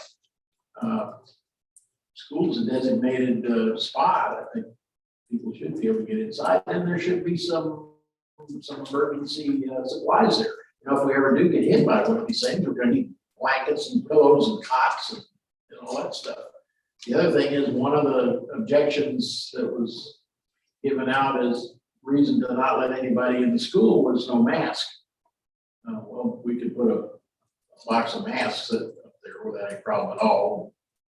If this happens again, then that would be taken care of. We have masks ready up there. Okay. If I could speak to that real quickly. Sure. We do have masks and we do have some supplies. Yes, we do have some supplies available. However, it is recommended that people bring a 72-hour kit with supplies, medications, prescriptions, eyeglasses, clothes, underwear, things that they need. So, yes. Okay. One more thing. At the last meeting, I asked that we reach out to KBBI because I thought they did an outstanding job, and I see you talked to other folks. Did you send them something separate, or was there some reason why you didn't? Through the mayor council member Nathan, I was gonna ask if our mayor could sign a thank you letter, but I haven't had a chance to touch base with him on that yet. No problem. Thank you. I have a quick question, and a silly one. How do you named Cameron operator one? Does Layla still manage the department? Is she still? So through the mayor council member Peyton, operator Cameron has been promoted to a level 2. And the harbor master has never directly supervised that department. The way that it was explained to me when I joined the city was a forewoman, where if they needed support with supplies or project management, she would help in that capacity, but she was never overseeing or being a supervisor. So she's Think of it like robust support, because when they're out working the grounds, but need to order parts or need to find materials or need help calling someone, the way it was explained to me is she was tapped to help with those things. she's like their office manager. So it's Poor woman. I guess. Their go-to girl. Yeah, okay. I guess that's it. Thank you. Anyone else? Actually, I have a question about when you do meet with the CIRSA board with Lisa Stanch. I guess we had discussed this before about whatever insurance coverage we are covering, because I know when Lisa was here, she made a comment of what we provide for the art council, and I think my comment to that is that whatever we're covering, if we're doing insurance coverage for the art council or CIRSA, let's find out what dollar amount it is, and they should pay for it. We're asking for, we're trying to cover all of our bills. I don't think we can get replaced, and I know the art council would be more than happy to pay for their insurance that we're giving them or providing them if we are, and the same should apply for us. Just when you're having that discussion. Thank you. Good report. Anyone else about the city manager's report? Yes. One more. So someone made a comment, I'm wondering if Jackalope Dock is uninsured. It's always been uninsured, correct? Yeah. Through the mayor council member Peyton, it is insured up to a certain vessel length. Okay. And so the same thing goes for our harbor, but we secure separate marina insurance for our harbor to ensure we're fully covered. And so this would be extending that same thing to Jackalope Dock. Okay. Okay. Yeah. If there's no other comments, we'll move to item O.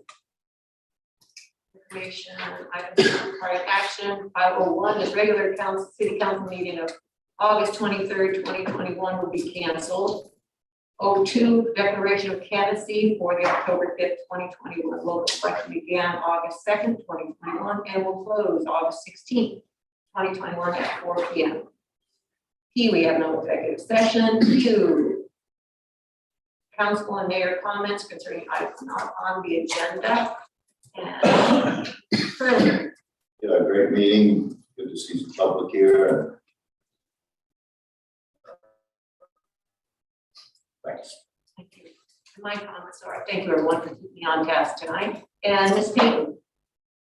Yeah, thank you, Vivian, for standing in as mayor, to the public who attended virtually and in person, and George. I've finally convinced our city manager that she should have a little higher profile here in town. And so we're organizing a little get together sponsored by the city. It'll be on the 29th of August at the Boardwalk Hotel. We'll say something like 6 to 8 or 7 to 9, something like that. The plans aren't finalized yet. We'll have some just from within ourselves, some potluck hors d'oeuvres, and then the Boardwalk has agreed to provide some hors d'oeuvres as well. We just kind of a little stand up, like a cocktail party, meet and greet. Let people get to know Rachel and the rest of us as far as that goes. I think we might hear a lot of interesting things if we get a good turnout from our constituents. And anytime you advertise something free in Soldovia, you get some good turnout. So hopeful that this will be something that will provide some meaningful and productive contact between ourselves.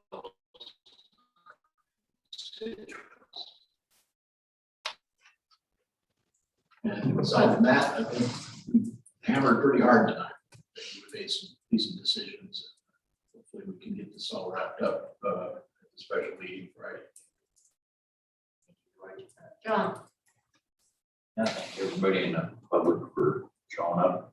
Scott Johnson.